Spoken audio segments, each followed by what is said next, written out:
The fire roared through the barn like a living beast, devouring everything Gideon Vale had left to lose. Inside, the animals screamed.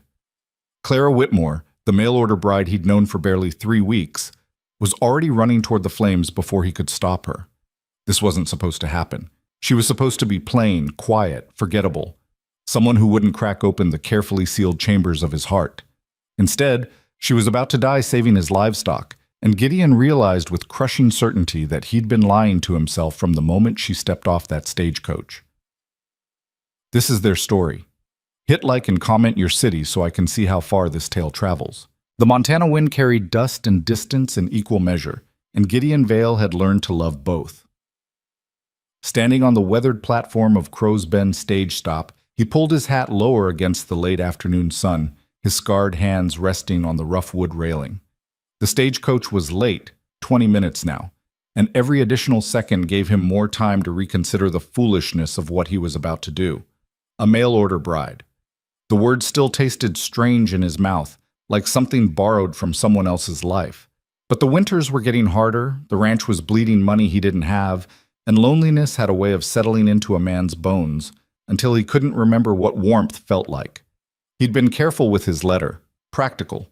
He'd outlined the realities: isolated ranch, hard work, Montana weather that could kill the unprepared.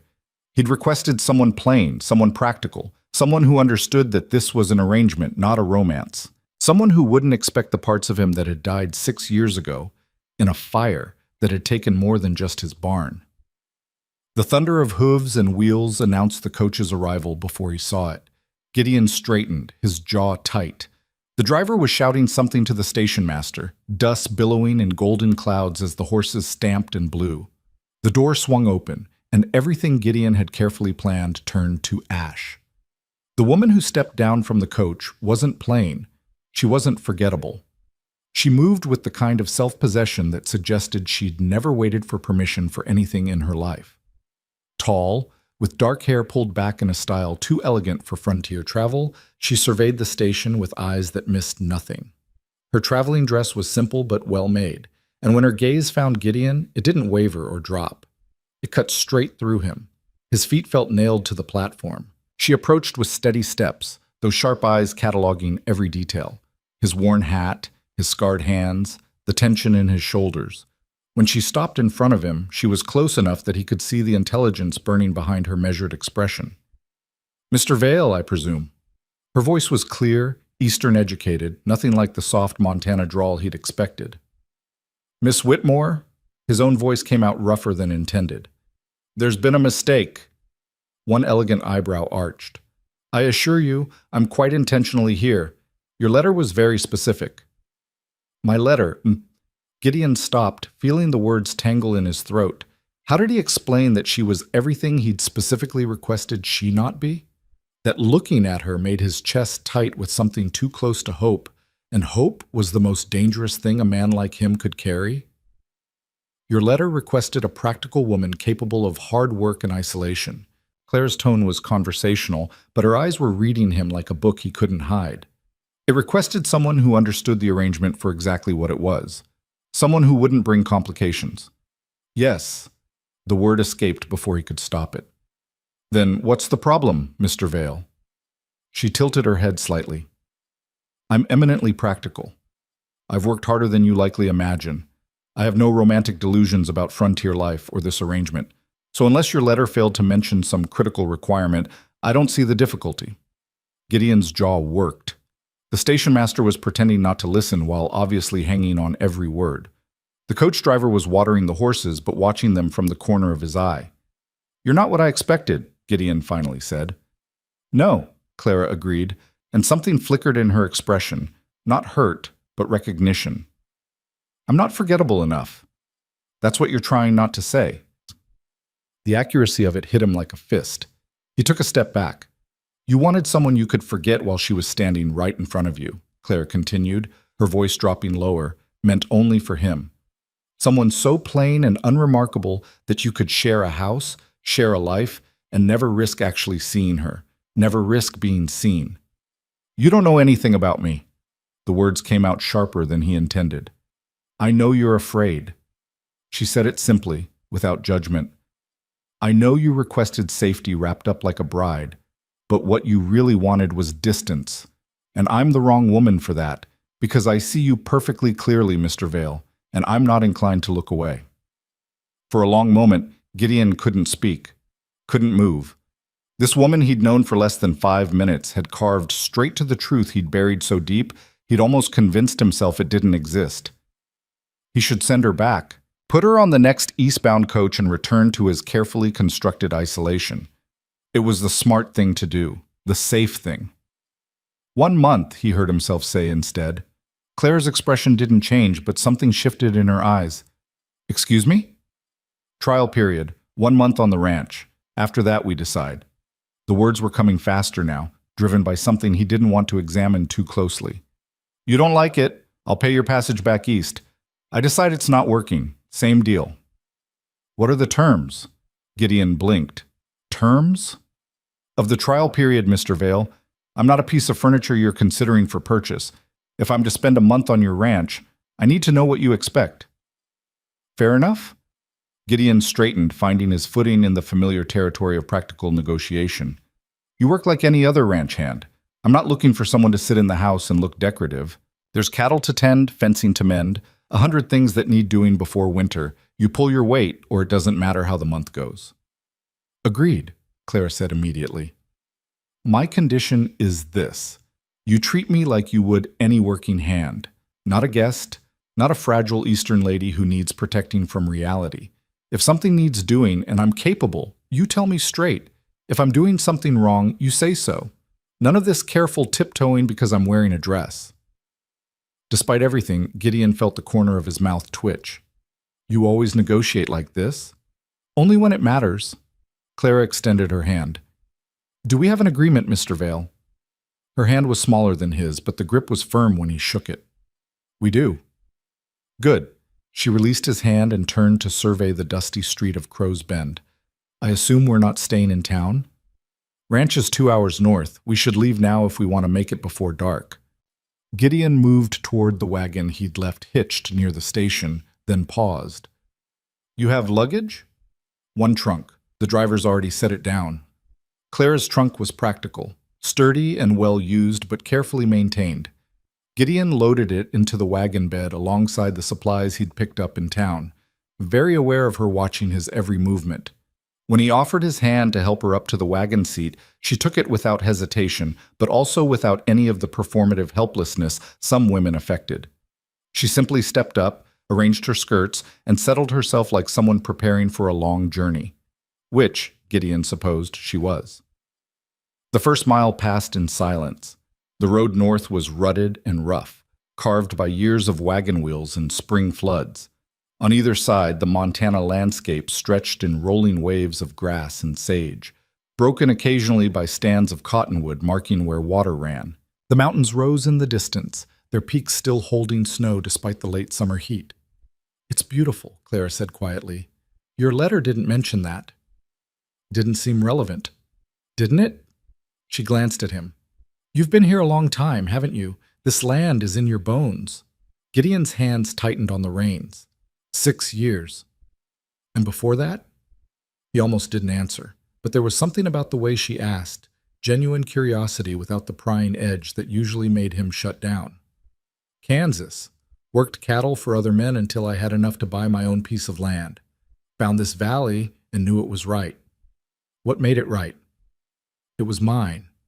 The words came out harder than he'd intended. No one else's. Just mine.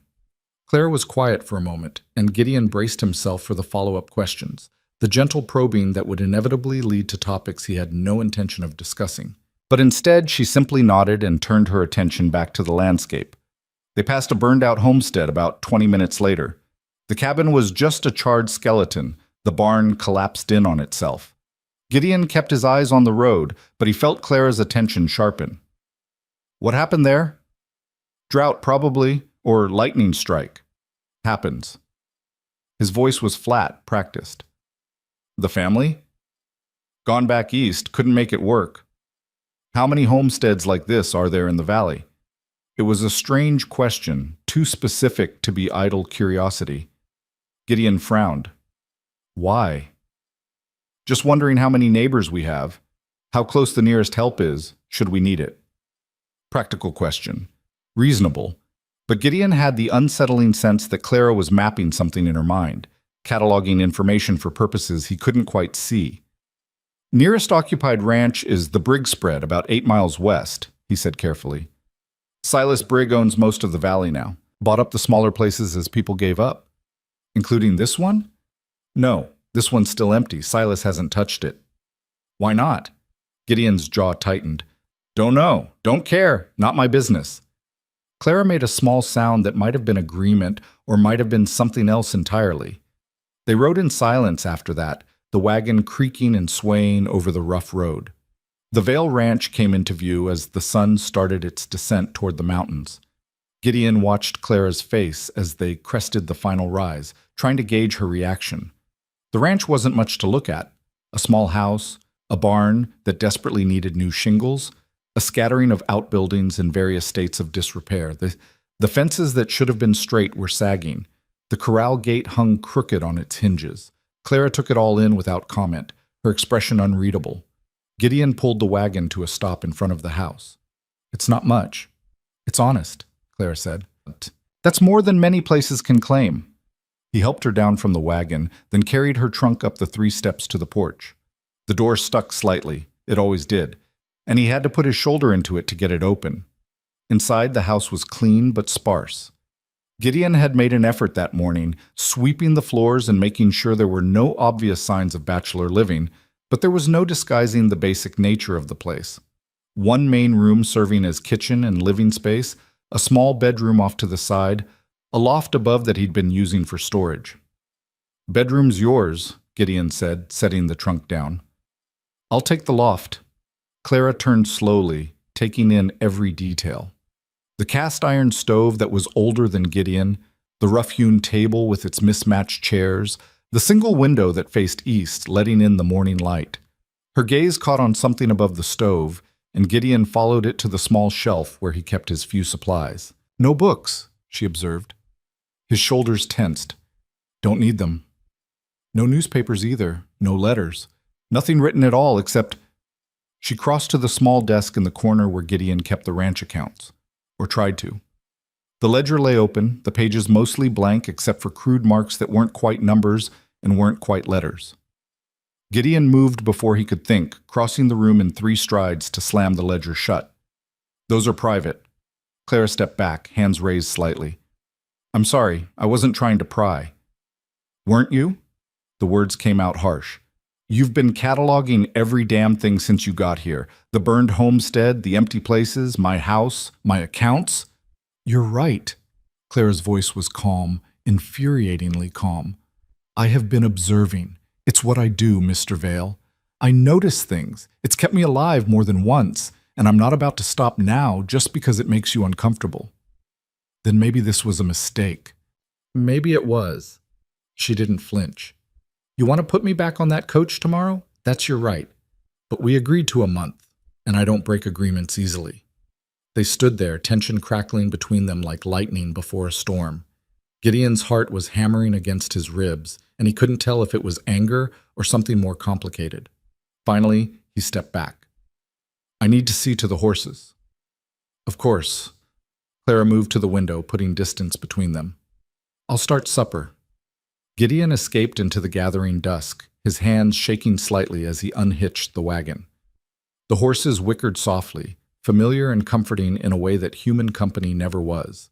He took his time brushing them down, letting the rhythmic motion settle his nerves.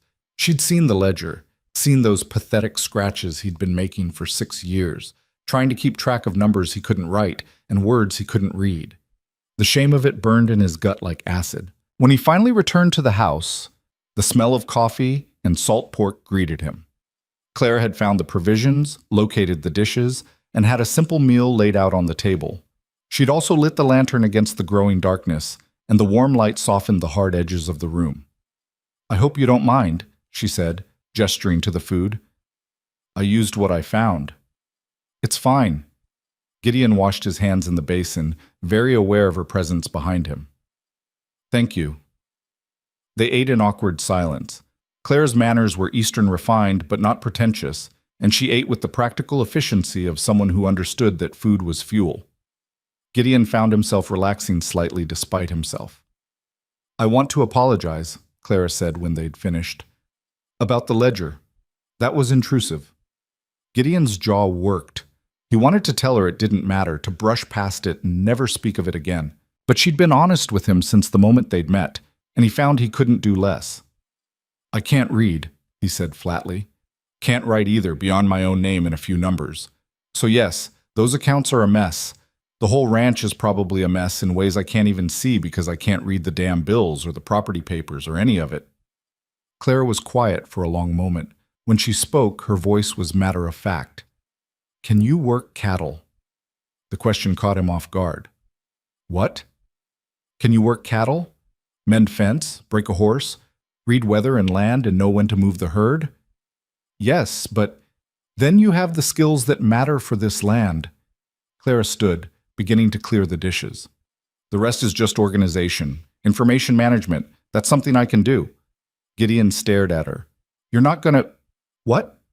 Pity you? Mock you?" She turned to look at him directly. "Mr. Vale, I don't care that you can't read. I care whether you're going to let pride stop you from accepting help when it's offered." "Why would you help me?" "Because I'm here for a month, and I might as well make myself useful." Clara poured hot water from the kettle into the wash basin. "Besides, I noticed something when I looked at those accounts. Want to know what it was?" Gideon said nothing, but he didn't look away. "You've been losing cattle," Clara continued, "more than you should be. The numbers don't match what you think you have versus what you're selling. Someone's either stealing from you or lying about the counts, possibly both." Ice slid down Gideon's spine. "How can you tell?" "Because I worked for an accounting firm in Boston for 3 years before—" She paused, then continued. "Before circumstances changed. I know what honest books look like and what cooked ones look like. Yours aren't cooked, they're just incomplete. But someone else's definitely are." "Whose?" Clara dried her hands on a towel, her expression thoughtful. "That's what we need to find out. Do you have copies of any sale receipts, bills of sale, anything with numbers on it?" Gideon crossed to a wooden box on the shelf, pulling down a jumbled collection of papers he'd been stuffing in there for years. "These, but I can't. I know." Clara took the box gently. "That's why you have me. For now, anyway." She settled at the table with the papers spread before her, and Gideon watched as she began sorting through them with quick, competent hands. Within minutes, she'd created 3 separate piles, her eyes scanning each document with a speed that made his head spin. "Mr. Vale," she said after a while, not looking up, "when was the last time you actually counted your cattle?" "Spring roundup, May. And you had how many head?" 243. Clara pulled out a piece of paper. "According to this bill of sale from June, you sold 80 head to Silas Brig." "That's right. Needed the money for supplies." "And this receipt from July says you sold another 30 to a buyer passing through." "Yeah." Gideon frowned, not liking where this was going. "So you should have 133 head left, assuming no losses." Clara looked up at him. "How many do you actually have?" Gideon felt his stomach drop. He'd been avoiding a full count, telling himself he'd do it before winter, but he knew, in the way a rancher always knows, that something was wrong. "Less than that," he admitted. "How much less?" 90, maybe 95. Clara set down the paper. "So you're missing between 40 and 50 head in 4 months. Losses happen. Weather, predators, strays. Not 40 head worth." Clara's voice was gentle but firm. "Not in summer. Not in good grazing country. Mr. Vale, someone is stealing from you." The words hung in the air between them. Gideon wanted to argue, to find some other explanation, but the evidence was there in black and white. Or it would have been, if he could have read it himself. "Silas Brig," he said slowly. "He's been offering to buy me out for the past year, getting more insistent about it." "Has he offered a fair price?" "No, barely half what the land's worth." Clara tapped her fingers on the table, her mind clearly working. "Let me guess. Other small ranchers in the valley? The ones who left? He bought their land too. Most of it. And were they having problems before they sold? Mysterious losses, maybe? Things going wrong that made it harder to keep going? Gideon's hands curled into fists. I don't know. They didn't talk about it. They wouldn't. Clara's expression was grim. If you're being systematically pushed out, the last thing you want is to admit defeat. Better to just sell and leave quietly. Tell yourself you couldn't hack Frontier Life. You're saying Silas has been running some kind of scheme. I'm saying it's possible, more than possible. Clara stood, pacing to the window. But we'd need proof. Real proof, not just suspicious numbers and coincidence. How do we get that? She turned back to him, and in the lantern light, her eyes were fierce. We start by getting your ranch in order. Doing a full inventory of everything you own, cattle, supplies, property boundaries. Then we watch. We document. We look for patterns.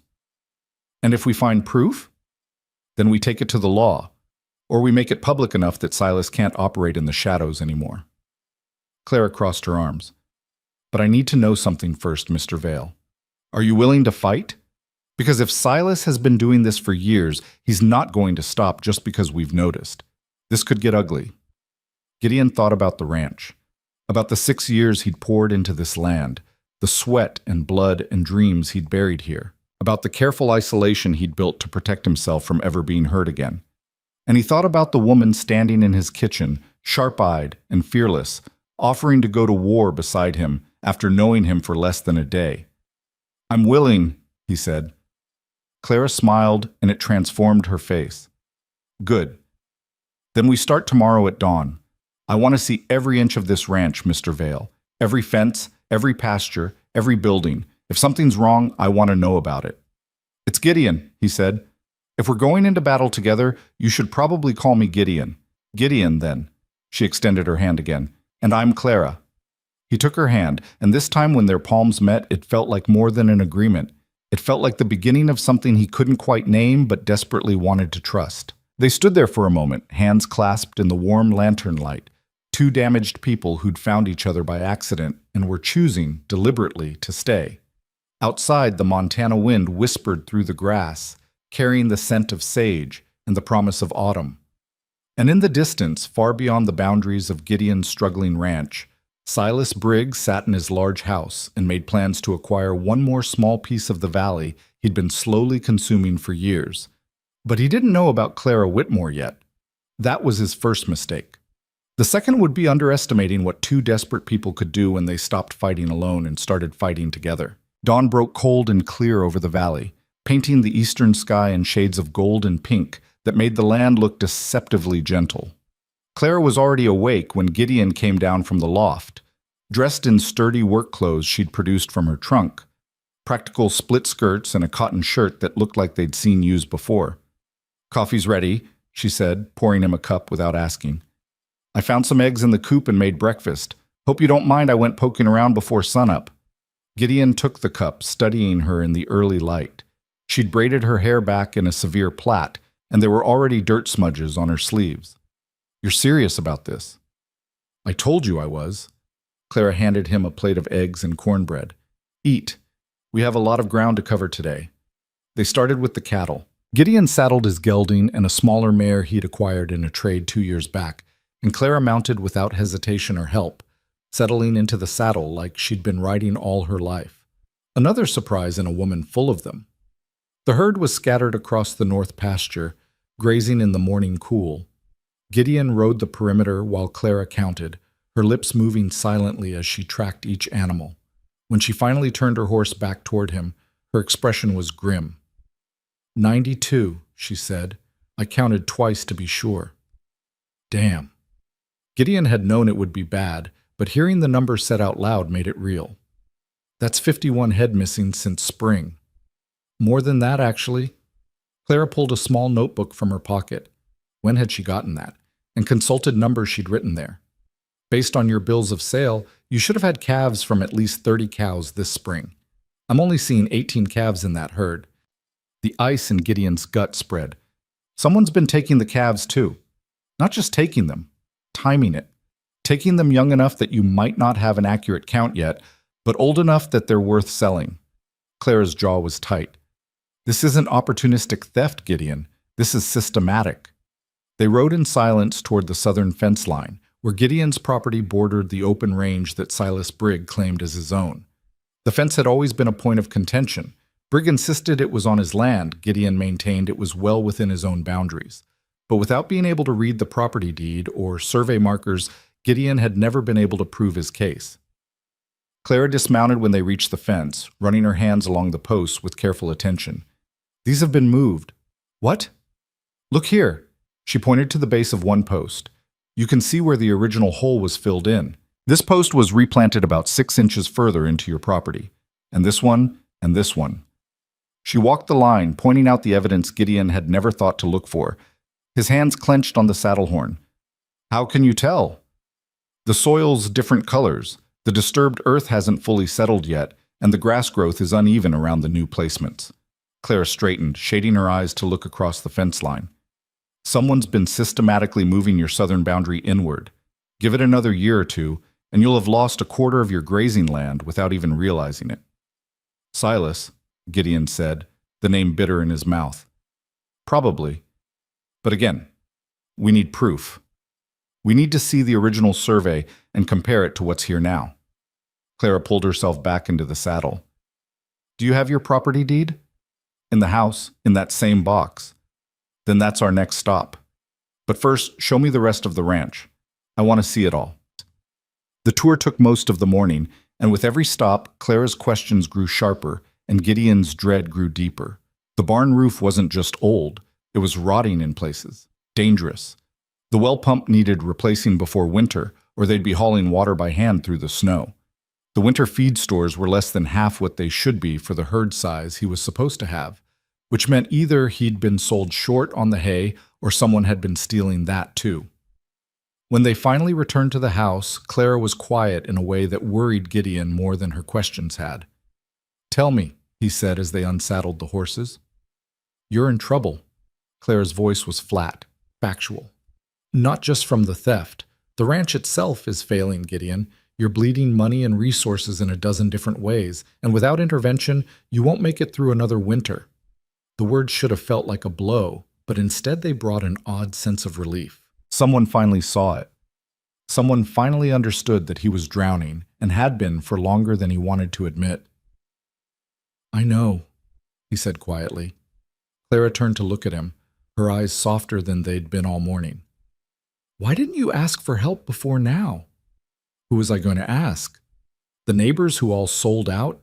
Silas, who's probably behind half my problems? Gideon leaned against the corral fence, suddenly exhausted. I made this mess by being too stubborn and too ashamed to admit I couldn't handle it alone. Figured I'd just work harder, find a way through. And the mail-order bride was supposed to be what? A housekeeper who didn't ask questions? Something like that. He managed a bitter smile. Told you that you weren't what I expected. Good thing, too. Clara came to stand beside him, her shoulder almost touching his. Because what you expected would have left you bankrupt and landless by spring, and you'd have gone down convinced it was all your own fault. Isn't it? No. The word was sharp, certain. Some of this is bad luck and bad management, sure. But most of it is deliberate sabotage, Gideon. Someone has been working very hard to make sure you fail. That's not on you. They stood there in the afternoon sun, and Gideon felt something shift in his chest. Hope was dangerous, he reminded himself. Hope got you hurt.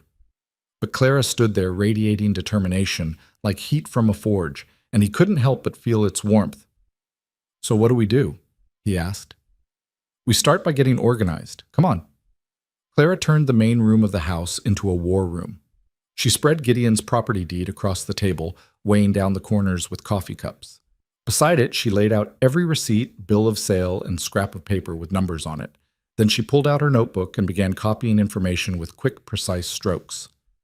Tell me about the survey, she said without looking up. When your deed was filed, someone had to mark the boundaries. Yeah, a man named Cutler, surveyor out of Helena. Gideon sat across from her, feeling useless and restless. He marked the corners with iron stakes and gave me a copy of the map. Where's the map? Should be with the deed. But it wasn't. They searched through every paper in the box twice, and the survey map was nowhere to be found. Clara sat back, tapping her pencil against her teeth.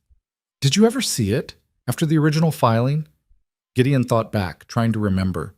Those first months on the ranch were a blur of work and hope, before everything had fallen apart. I think so. I kept it with the important papers. When was the last time you actually looked at those papers? I don't know, couple years, maybe. He heard the defensive edge creeping into his voice. I can't read them anyway, so why would I? Because someone knew that. Clara's eyes met his. Someone knew you couldn't verify your own boundaries, and they took advantage of it. The question is, did they just move your fences, or did they also make sure you couldn't prove where the real lines were supposed to be? The implication sent anger flooding through Gideon's veins. You think someone stole the survey map? I think it's convenient that it's missing, yes. Clara made another note. We need to get a copy from the land office in Helena. The original filing should still be there. That's 3 days' ride. I know. We can't both go. Someone needs to stay with the herd. Clara nodded slowly. Then one of us goes while the other stays. The question is who? Gideon started to say he would go, then stopped. He couldn't read the documents at the land office, couldn't verify what they gave him or argue if something was wrong. But leaving Clara alone on the ranch for a week felt wrong in ways he couldn't articulate. You should go, he said finally. You can read the records, make sure we get the right information. I'll watch the ranch. Are you sure? No, but it's the smart play. Gideon stood, pacing to the window. How long before you can leave? Tomorrow, if we prepare today. But Gideon, Clara's voice made him turn. If someone is actively trying to drive you off this land, leaving you alone here isn't safe. I can handle myself. I don't doubt that, but accidents happen, especially convenient ones. She closed her notebook with a snap. I'm not saying you can't defend yourself. I'm saying you need to be careful, very careful. The warning settled over him like a cold blanket. They spent the rest of the afternoon preparing for Clara's departure. Gideon checked her horse, making sure the shoes were solid and the tack was sound. Clara repacked her smaller traveling bag with efficient movements, then spent an hour with Gideon's jumbled papers, organizing them into categories he couldn't read, but she assured him made sense. As the sun started its descent, she looked up from the table with a frown. There's something else missing. What? Your water rights documentation.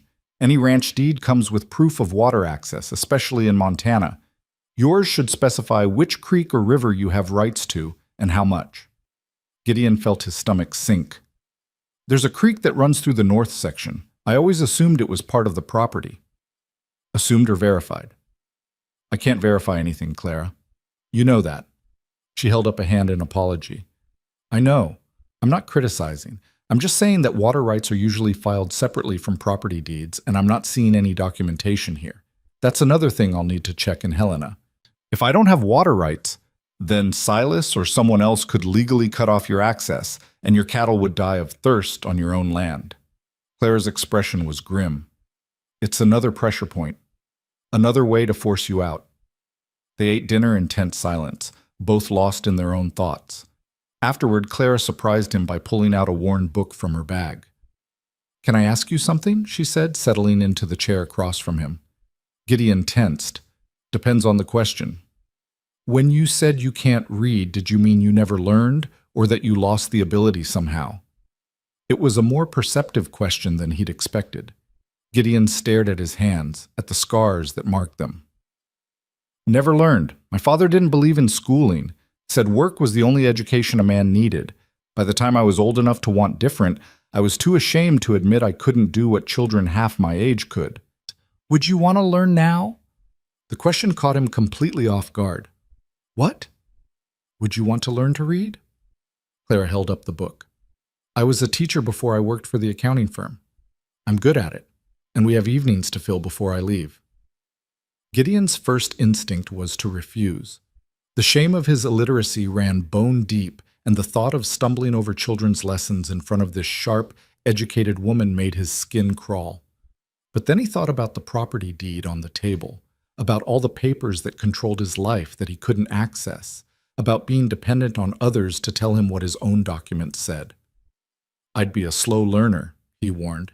Everyone learns at their own pace. Clara opened the book. Besides, we're not trying to turn you into a scholar. We just need to get you functional enough to read contracts and spot when someone's trying to cheat you. They started with the alphabet. Clara wrote out the letters on a piece of paper, sounding each one out with patient repetition. Gideon felt clumsy and stupid, his scarred fingers awkward around the pencil she'd given him. But Clara didn't laugh or show impatience. She just corrected gently and moved on. "This one's A," she said, pointing. "It makes the sound ah, like an apple." Ah.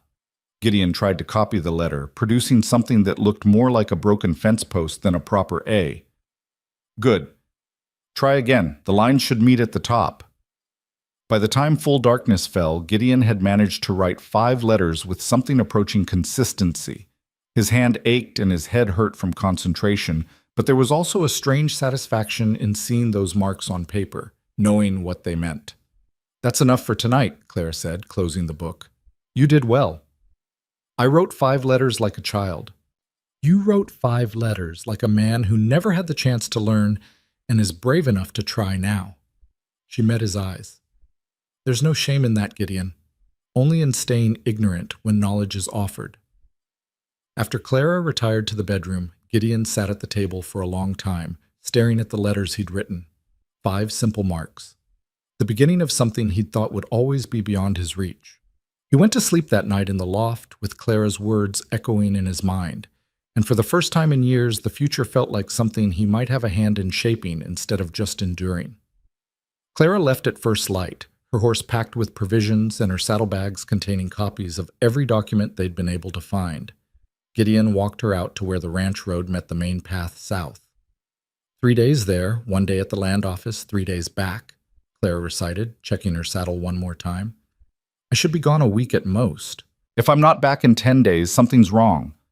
"I'll come looking if you're not back in 9, Gideon said. She smiled at that, quick and genuine. "Fair enough. And Gideon, trust your instincts. If something feels wrong, it probably is. Don't try to be a hero." "Same to you. Helena's got its rough patches."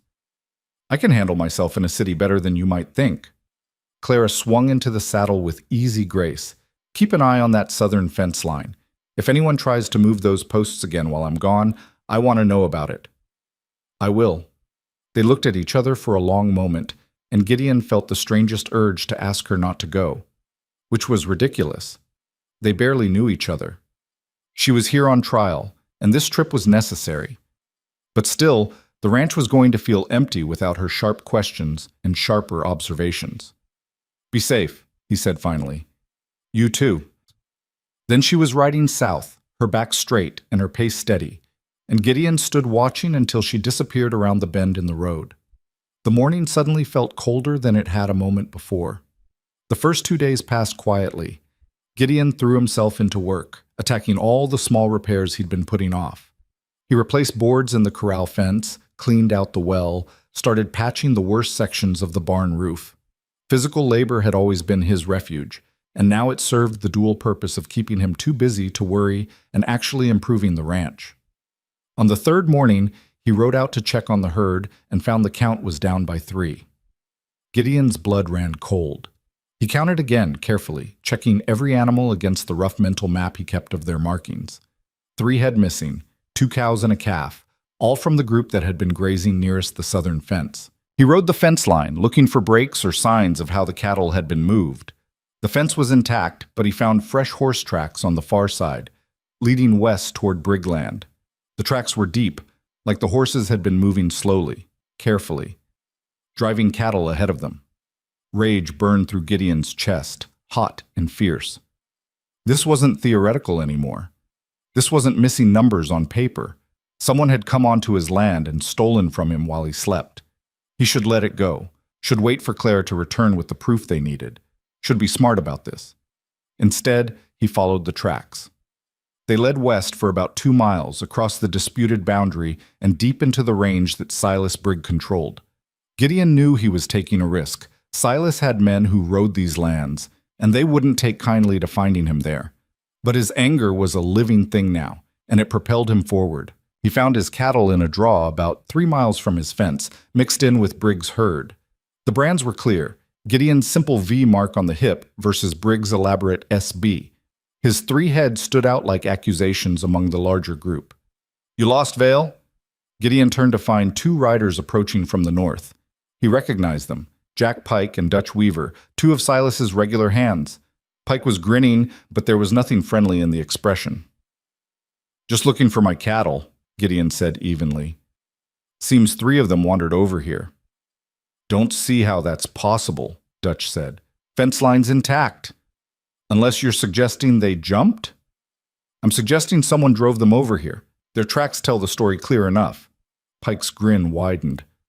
"Those are serious accusations, Vale. You got proof? Or are you just seeing things that ain't there?" Gideon's hand moved toward the rifle in his saddle scabbard, then stopped. 2 against 1, both armed, and he was on their territory. This was exactly the kind of stupid move Clara had warned him against. "I'm taking my cattle back," he said instead. "Can't do that." Dutch moved his horse to block Gideon's path. "We find stray cattle on our land. They become our responsibility until ownership can be verified. You want them back? You go through proper channels. File a claim with Silas. They've got my brand clear as day." "Brands can be faked. We've had trouble with that lately." Pike was enjoying this, the bastard. "Tell you what, though. You leave now, nice and peaceful, and we'll pretend we never saw you trespassing. Silas don't take kindly to folks wandering his land without permission." Gideon looked at his 3 cattle, standing there with Briggs' brandless stock, looked at the 2 armed men blocking his way, and made the calculation that Clara would have wanted him to make. "I'll be filing that claim," he said. "You do that." Pike tipped his hat in mock courtesy. "Now get off our land before we have to remove you." Gideon rode back to his ranch with his jaw clenched so tight it ached, his hands shaking with suppressed fury. They'd stolen from him in broad daylight and laughed about it, and there wasn't a damn thing he could do without proof that would stand up in a court of law. He needed Clara, needed her sharp mind and her ability to turn observations into evidence, needed her calm voice cutting through his anger to find the strategic path forward. She'd been gone 3 days, 6 more before she was due back. It felt like an eternity. That night, Gideon forced himself to sit at the table and practice the letters Clara had taught him. His hand was clumsy, his focus scattered, but he worked through them anyway. A, B, C, D, E. The basic building blocks of the written language that had always been a mystery to him. As he worked, he found his anger settling into something colder and more useful. Determination. Silas Brig thought he could steal with impunity because Gideon was alone and illiterate and powerless. But he wasn't alone anymore. And knowledge was its own kind of power. Gideon would learn to read, would learn to understand the documents that controlled his life, would become someone who couldn't be cheated by men who thought education made them untouchable. And when Clara came back with the proof they needed, they would burn Silas Brig's little empire to the ground. On the 4th morning of Clara's absence, Gideon woke to find fence posts knocked over on his eastern boundary. Not the southern fence where Brig's men operated, but the eastern line that bordered the abandoned homestead he'd pointed out to Clara on their first ride. The posts hadn't fallen naturally. They'd been deliberately pushed over, the wire cut and tangled. It would take a full day's work to repair. Gideon stood looking at the destruction, and a cold certainty settled over him. This was escalation, intimidation. Someone was watching him, testing him, seeing how far they could push before he broke. He spent the day repairing the fence, working with his rifle propped within easy reach. No one appeared, but he felt eyes on him the whole time. By the time the sun set, the fence was back up and Gideon was exhausted, his hands raw and his back aching. That night he heard riders passing his property in the dark. They didn't come onto his land, just rode the boundary line slow and deliberate, making sure he knew they were there, making sure he understood he was being watched. Gideon sat in the dark house with his rifle across his lap, listening to the hoofbeats fade into the distance, and counted the days until Clara's return. 5 more. He could last 5 more days. On the 6th day, Gideon rode out to check the herd and found someone had shot one of his cows.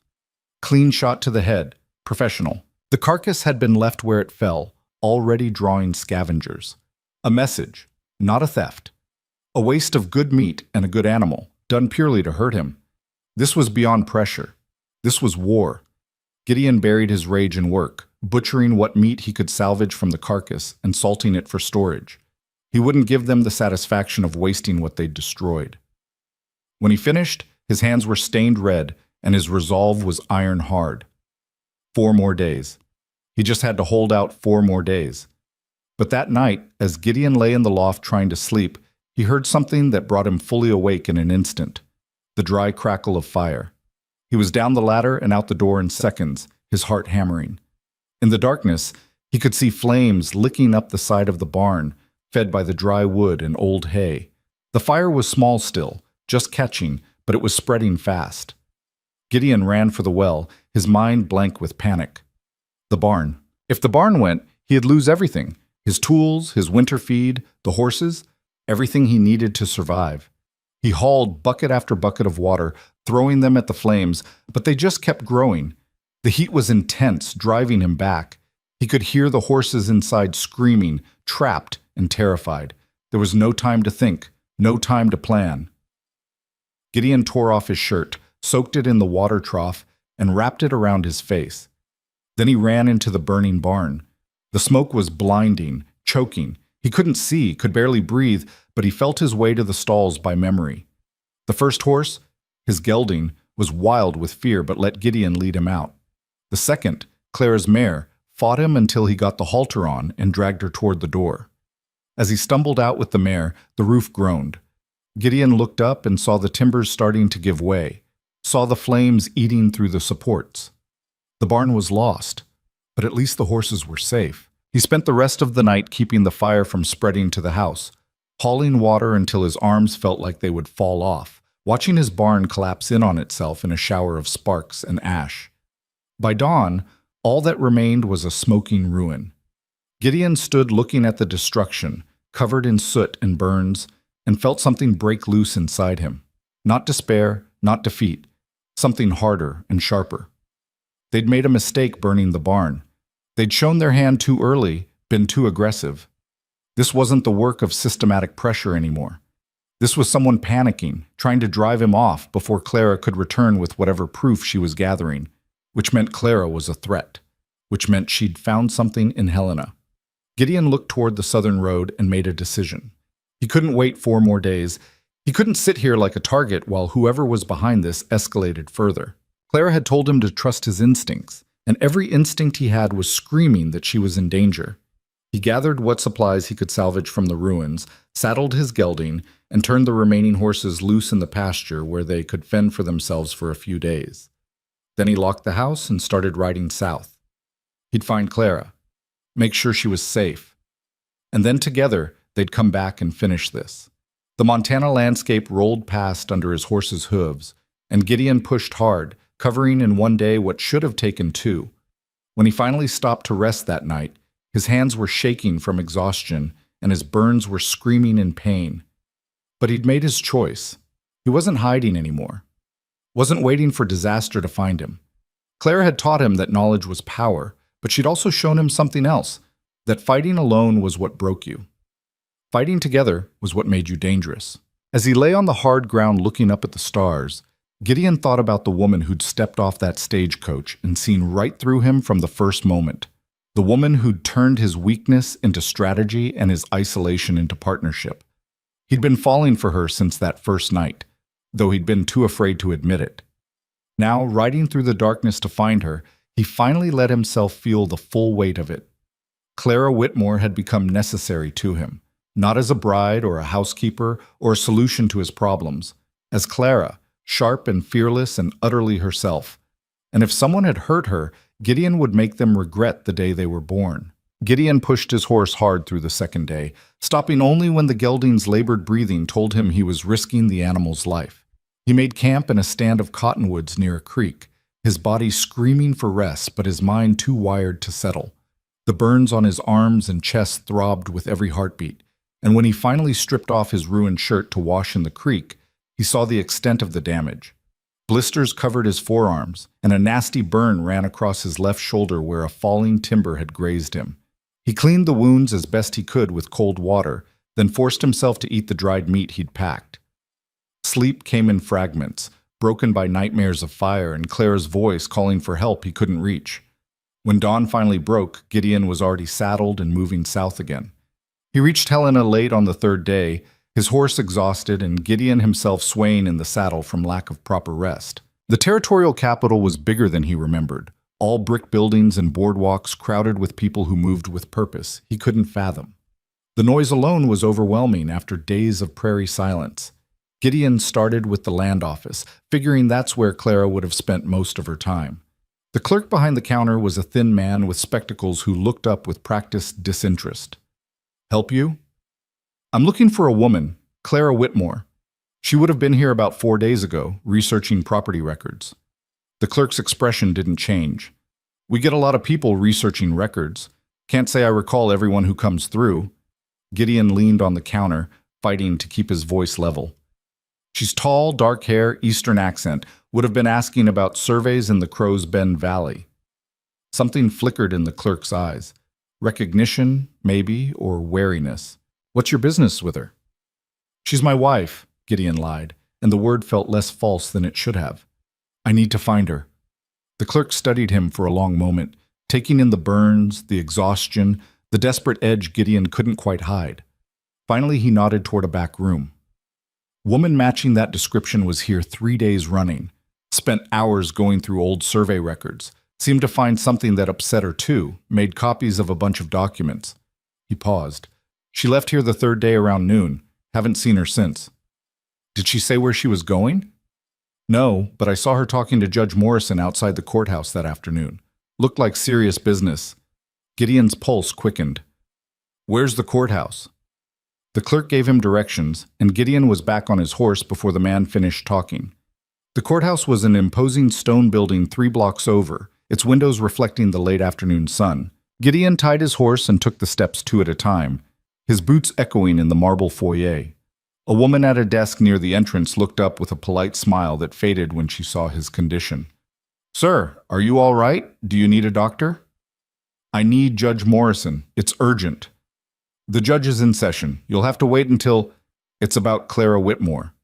Gideon's voice came out harder than he intended. "Please, I need to know if she's safe." The woman's expression shifted to something like concern. "Wait here." She disappeared through a heavy door, and Gideon stood in the echoing foyer, feeling like his skin was on fire and his heart was trying to beat its way out of his chest. Minutes crawled past. Then the door opened and a silver-haired man in judicial robes emerged, his weathered face creased with concern. "You're asking about Miss Whitmore?" Morrison's voice had the measured calm of someone used to difficult conversations. "I'm Gideon Vale. She came here on my behalf to research property records. I need to know where she is." Morrison studied him carefully. "She's at the Helena boarding house on 5th Street, room 12. But, Mr. Vale, you should know—" Gideon didn't wait to hear the rest. He was out the door and running before Morrison could finish the sentence, his burned skin screaming protest with every movement. 5th Street was 4 blocks away, and he covered the distance at a dead run, scattering pedestrians and drawing startled looks.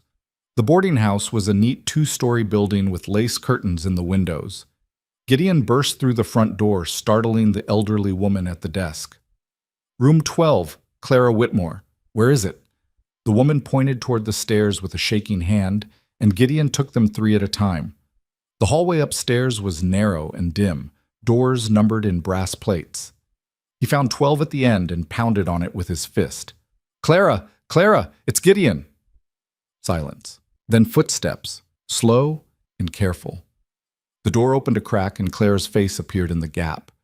She was pale, her hair loose around her shoulders, and when she saw him, her eyes went wide. "Gideon? What are you—" She stopped, really looking at him for the first time. "What happened to you?" "Can I come in?" She stepped back, opening the door wider, and Gideon saw the reason for her careful movements. Her left side was heavily bandaged, the binding visible through her loosened shirt. She moved like every step hurt, one hand braced against the wall for support. "They burned the barn," Gideon said, closing the door behind him. 3 nights ago. I got the horses out, but the rest is gone." Clara's face went hard. "Silas." "Had to be." "But Clara, what happened to you? Why are you—" "Sit down before you fall down." She guided him to the room's single chair, her movements stiff and painful.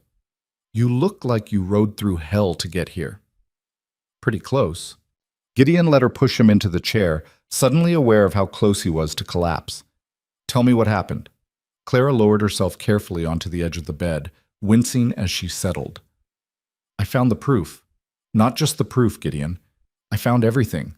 The surveys were forged by a man named Hackett, who was run out of Montana Territory 5 years ago for fraud. Silas has been using those fake surveys to steal land all over the valley. Your property, the Johnsons' place, the Andersons, at least 6 others. He's moved boundary markers, filed false claims, and when that didn't work fast enough, he used intimidation and theft to drive people out." "How did you find all that?" "The land office clerk was helpful once I explained what I was looking for. He remembered Hackett, remembered the scandal when he was exposed. We cross-referenced every survey Hackett had filed in the 3 years before he disappeared, and they all had the same problems. Inconsistent measurements, stakes that didn't line up with natural landmarks, mathematical errors that always benefited whoever had paid for the survey." Clara's voice was gaining strength as she talked, the analytical part of her mind taking over. "Silas paid Hackett to forge surveys that gave him claim to land he never legally owned. Then, when Hackett became a liability, Silas made sure he disappeared before anyone could connect the dots." Gideon felt his hands clenching into fists. "You took this to Judge Morrison." "Yesterday afternoon, I had copies of everything. The forged surveys, the original legitimate surveys, showing where the real boundaries should be, records of sales that happened under duress. Morrison agreed to open an investigation, but he said we'd need more than just paperwork. We'd need testimony from the people Silas pushed out, witnesses who could confirm the intimidation." "That's why you're still here. You were planning to track down those witnesses." Clara's expression darkened. "That was the plan. Until last night." The way she said it made Gideon's blood run cold. "What happened last night?" "Someone followed me back from the courthouse. 2 men, rough types. They waited until I was in the alley behind the boarding house. Then they cornered me."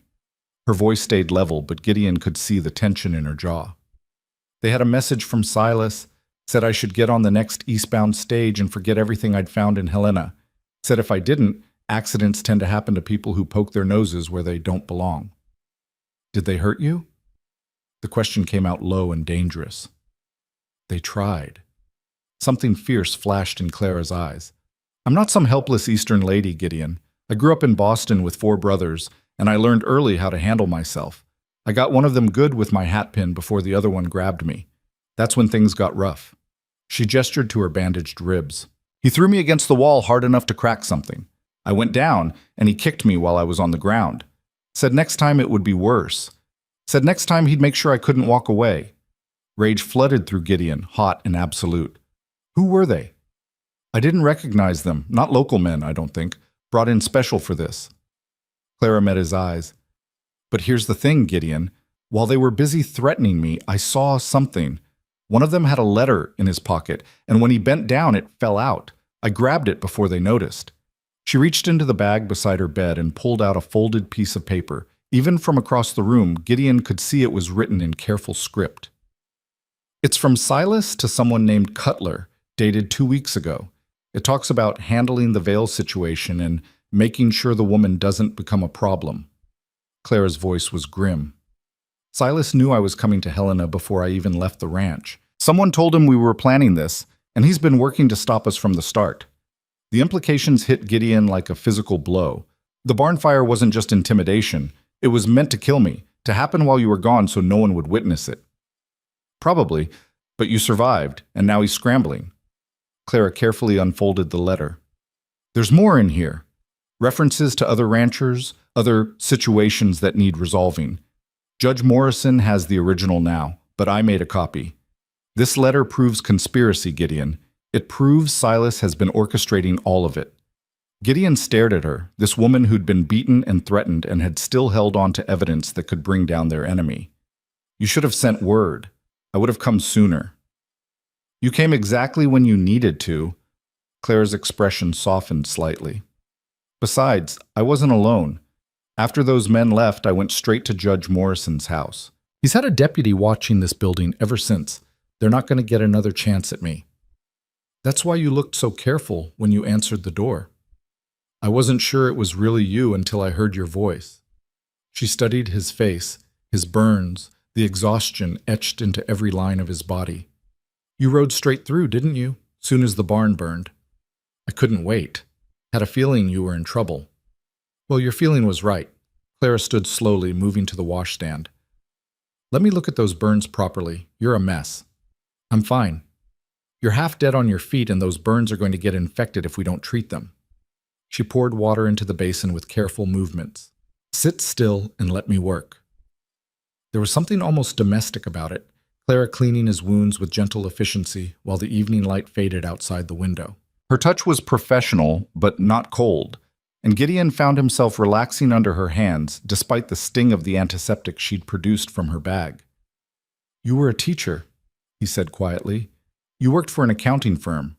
What else haven't you told me about yourself? Clara was quiet for a moment, focusing on wrapping clean bandages around his forearm. I was married once, very briefly. He died 6 months after the wedding. Pneumonia took him in 3 days. I'm sorry. Don't be. He was a good man, but we barely knew each other. Our families arranged it, thought we'd suit. Maybe we would have, given time. She tied off the bandage and moved to his shoulder. After he died, I was in a strange position. Too young to be a proper widow, too poor to be independent. His family didn't want me around reminding them of their loss, and my own family had made it clear I was no longer their concern. So I went to work. That's when you became a teacher. For 2 years. Then the school closed due to lack of funding, and I found the accounting position. I was good at it, better than the men I worked with, but they made it clear there was no future for me there. Clara's hand stilled on his shoulder. When I saw your advertisement for a mail-order bride, it seemed like a chance to start completely over. No past, no expectations, just practical partnership on the frontier. And instead, you got a burning barn and men threatening you in alleys. Instead, I got something worth fighting for. She met his eyes, and the intensity in her gaze made his breath catch. I've spent my whole life being practical, Gideon, doing what was expected, making the safe choices, never taking risks that mattered. But this matters. You matter. This fight matters. The words hung between them, heavy with meaning neither of them was quite ready to name. Gideon reached up slowly, catching her hand where it rested on his shoulder. We finish this together, he said. No more splitting up. No more one person taking all the risk. Agreed. Clara's fingers tightened briefly on his. So what's our next move? Morrison said we need witnesses. People Silas pushed out who'll testify to what he did. Yes, but tracking them down could take weeks, and we don't have weeks. Silas is already escalating. Clara pulled her hand back and moved to the window, looking out at the darkening street. We need something bigger, something that will force everyone's hand at once. Gideon stood, joining her at the window, despite his body's protest. What are you thinking? I'm thinking Silas's power comes from fear and isolation. He picks off small ranchers one at a time, and the rest are too scared to band together because they think they're alone. Clara turned to face him. But what if they knew they weren't? What if all the remaining ranchers in the valley saw the proof at once? Saw that what's happening to them is part of a pattern, not just bad luck? You want to call a meeting? More than that, I want to hold a public hearing. Force Silas to defend himself in front of everyone he's been victimizing. Clara's eyes were bright with the kind of strategic thinking Gideon was learning to recognize. Morrison said he'd support it if we could make a strong enough case. If we can get even 3 or 4 other ranchers to stand up and share their stories, the weight of it becomes undeniable. Silas won't come. He'll send lawyers, hide behind legal maneuvers. Maybe, but even if he doesn't show, having the truth out in public changes everything. Right now, people are suffering alone and thinking it's their fault. Once they know it's systematic, once they see they're not alone, that fear starts to turn into anger. And angry people don't just roll over and accept defeat. Gideon thought about the burned barn, the stolen cattle, the years of slowly drowning while thinking he was the only one struggling. Thought about the other empty homesteads in the valley, the families that had given up and left without ever knowing they'd been deliberately driven out. When? He asked. Morrison can schedule a hearing for next week if we can guarantee at least 3 other victims will testify. That gives us 7 days to ride back to the valley, talk to the remaining ranchers, and convince them to stand up. Clara grimaced, touching her bandaged ribs. Of course, I'm not supposed to be riding anywhere for at least another week. Doctor's orders. Then we wait until you can travel. We don't have time to wait. Silas knows we're onto him. Every day we delay gives him more opportunity to cover his tracks or escalate further. Clara moved back to the bed, lowering herself down carefully. You'll have to do the talking, Gideon. Visit the ranchers yourself, show them the copies of the evidence, convince them to come to Helena. The idea made his stomach clench. Talking to people, persuading them, explaining complicated legal documents he could barely read himself. I'm not the right person for that. You're exactly the right person. You're one of them, Gideon, a working rancher who's been through what they're going through. They'll trust you in a way they'd never trust me, an Eastern woman with fancy words and education. Clara leaned forward despite the obvious pain it caused. Besides, you won't be going in blind. I'll write out exactly what you need to say, what evidence to show them, what questions to ask. You'll have everything you need. Clara, you can do this. Her voice was absolute certainty. I know you can. You've been telling yourself for years that you're limited by what you can't read, but I've watched you, Gideon. You read land and weather and animals better than any educated man could. You read people's intentions in their body language, hear truth, and lies in how they speak. Those skills matter just as much as literacy, maybe more for this. Gideon wanted to argue, to list all the ways he could fail at this, but looking at Clara, at the faith in her eyes and the steel in her spine despite her injuries, he found himself believing it might be possible. All right, he said, I'll do it, but you're staying here where Morrison's deputy can keep you safe. I'll stay until you get back, then we're riding to that hearing together, broken ribs or not. Clara's expression brooked no argument. This is our fight, Gideon. We see it through to the end. They spent the rest of the evening planning. Clara wrote out a script of sorts, key points Gideon should hit with each rancher. She coached him on what documents to show, how to explain the forged surveys in simple terms, what questions would help people see the pattern in their own experiences. By the time full darkness fell, Gideon's head was spinning with information, but his resolve was solid. He slept that night on the floor of Clara's room, his rifle within reach and one ear always listening for trouble. The boarding house creaked and settled around them, and once he heard footsteps pause outside the door before moving on. In the darkness, he heard Clara's breathing shift from waking to sleeping, and the sound was oddly comforting. When dawn came, Clara helped him prepare for the ride back. She'd made copies of all the crucial documents, organized them in a leather folder with notes explaining each one. She'd even written out the names and locations of the 5 ranchers who were still holding on in the valley, the ones most likely to be suffering under Silas's schemes. Start with Thomas Carter, she said, handing him the folder. He's been in the valley almost as long as you have. If you can get him on board, the others are more likely to follow. What if I can't convince them? Then you tell them the truth, that you're scared too, that you've been struggling alone for years, but that together you actually have a chance.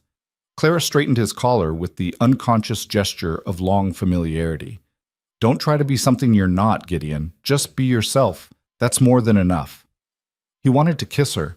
The urge came sudden and overwhelming, and he saw the same awareness flare in her eyes. But this wasn't the time.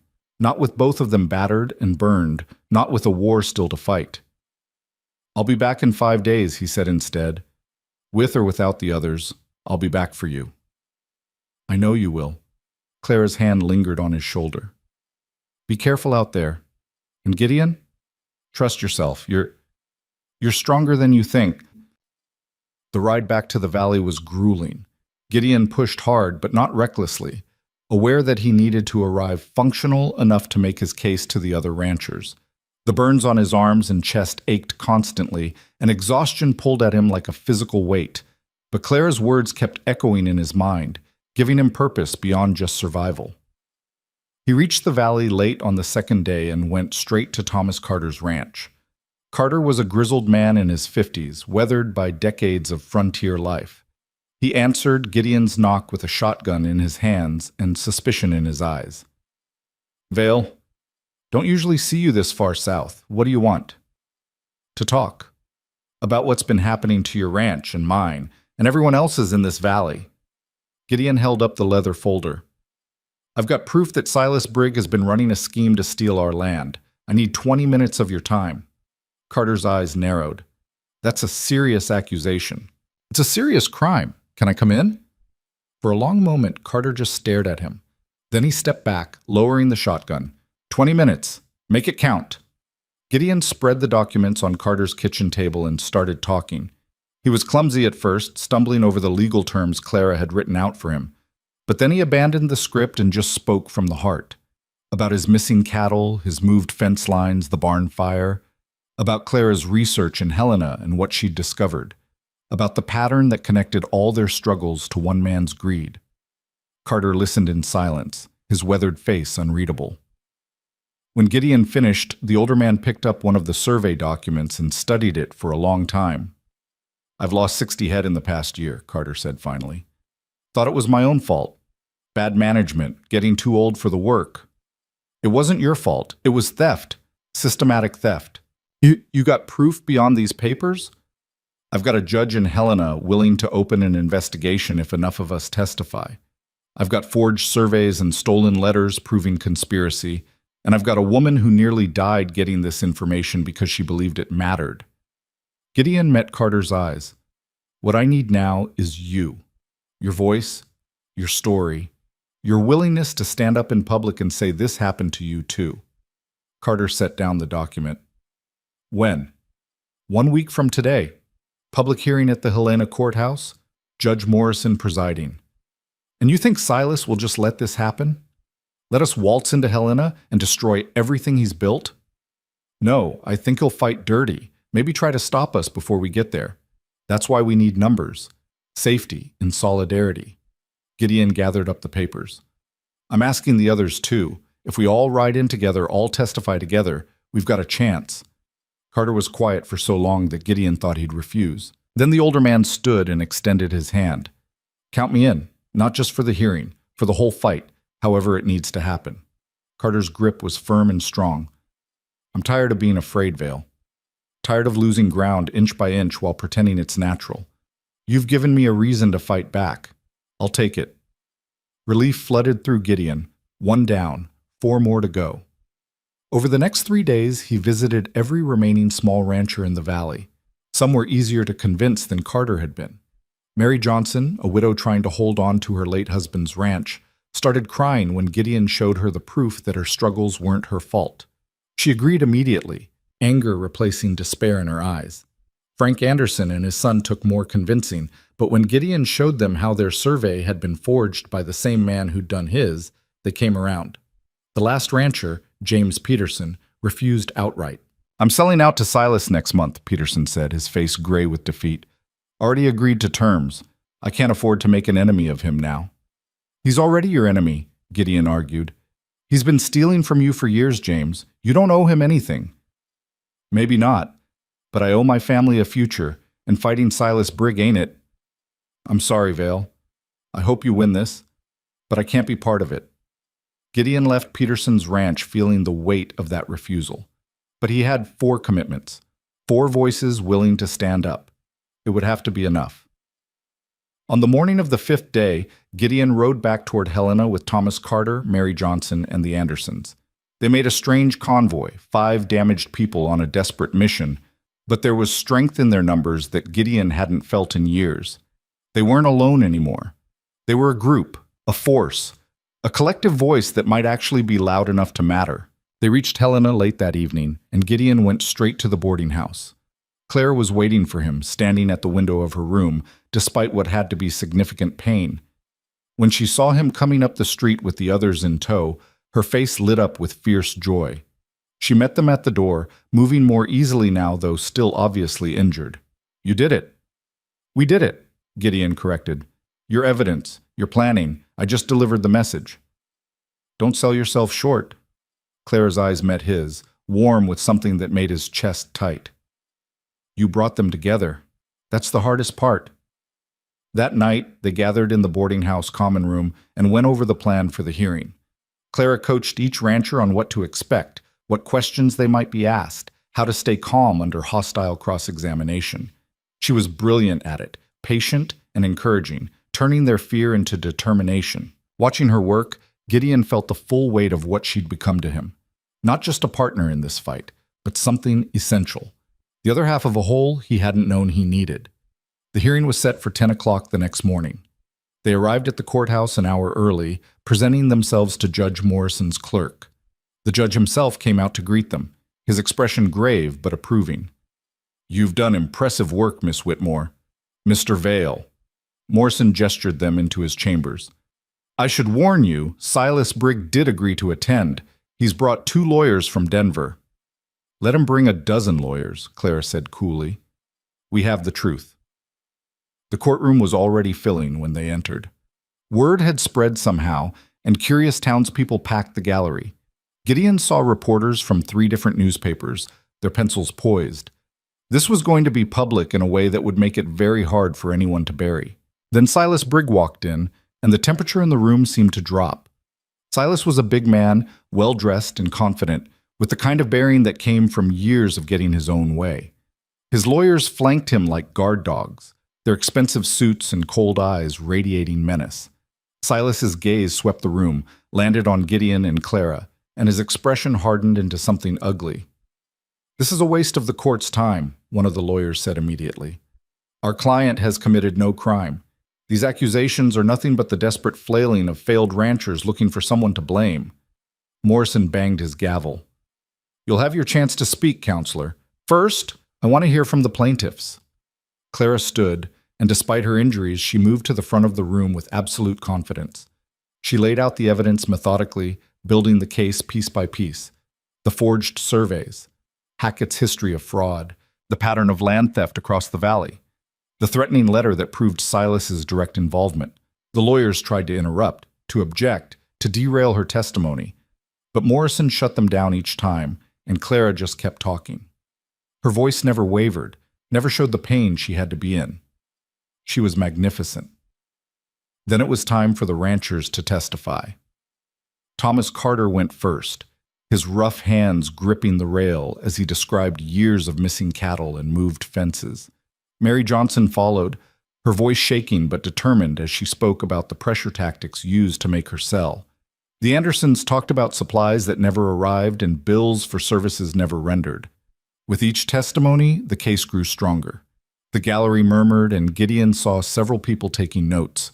This was becoming real, becoming undeniable. Finally, Morrison called Gideon forward. He'd been dreading this, the moment when he'd have to speak in front of all these people. But Clara caught his eye as he stood, and the confidence in her gaze steadied him. "Mr. Vale," Morrison said, "tell the court what happened to your property." Gideon took a breath and started talking. He told them about the barn fire, about the systematic theft, about the years of struggling and thinking he was failing when really he was being sabotaged. He pulled out the copies Clara had made and showed the court his forged survey side by side with what the real boundaries should have been.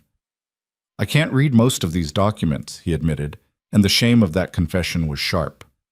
"But Miss Whitmore can, and what she read proved that everything I've lost, everything we've all lost, was deliberate. Silas Brig has been stealing from us for years, and he's been counting on us being too isolated and too scared to fight back." One of Silas's lawyers stood abruptly. "Your Honor, this is nothing but speculation, and—" "Sit down, counselor." Morrison's voice cracked like a whip. "Mr. Vale, you mentioned a barn fire. When did that occur?" 6 days ago. Middle of the night, while Miss Whitmore was here in Helena. Someone set it deliberately, tried to burn me out." "Do you have proof of arson?" "No, sir. But I have timing, and I have 2 other ranchers who had similar fires right before they sold to Silas." The murmur in the gallery grew louder. Morrison consulted his notes, then looked directly at Silas. "Mr. Brig, do you wish to respond to these accusations?" Silas stood slowly, his face a mask of controlled anger. "These people are liars and failures. I've done nothing but offer fair prices for land they couldn't manage. If they made poor decisions, that's not my fault." "What about the surveys?" Morrison held up one of the documents. "These show clear evidence of fraud. I hired Hackett in good faith. If he falsified documents, I had no knowledge of it." "And the threatening letter Miss Whitmore presented?" I have no idea what letter you're referring to.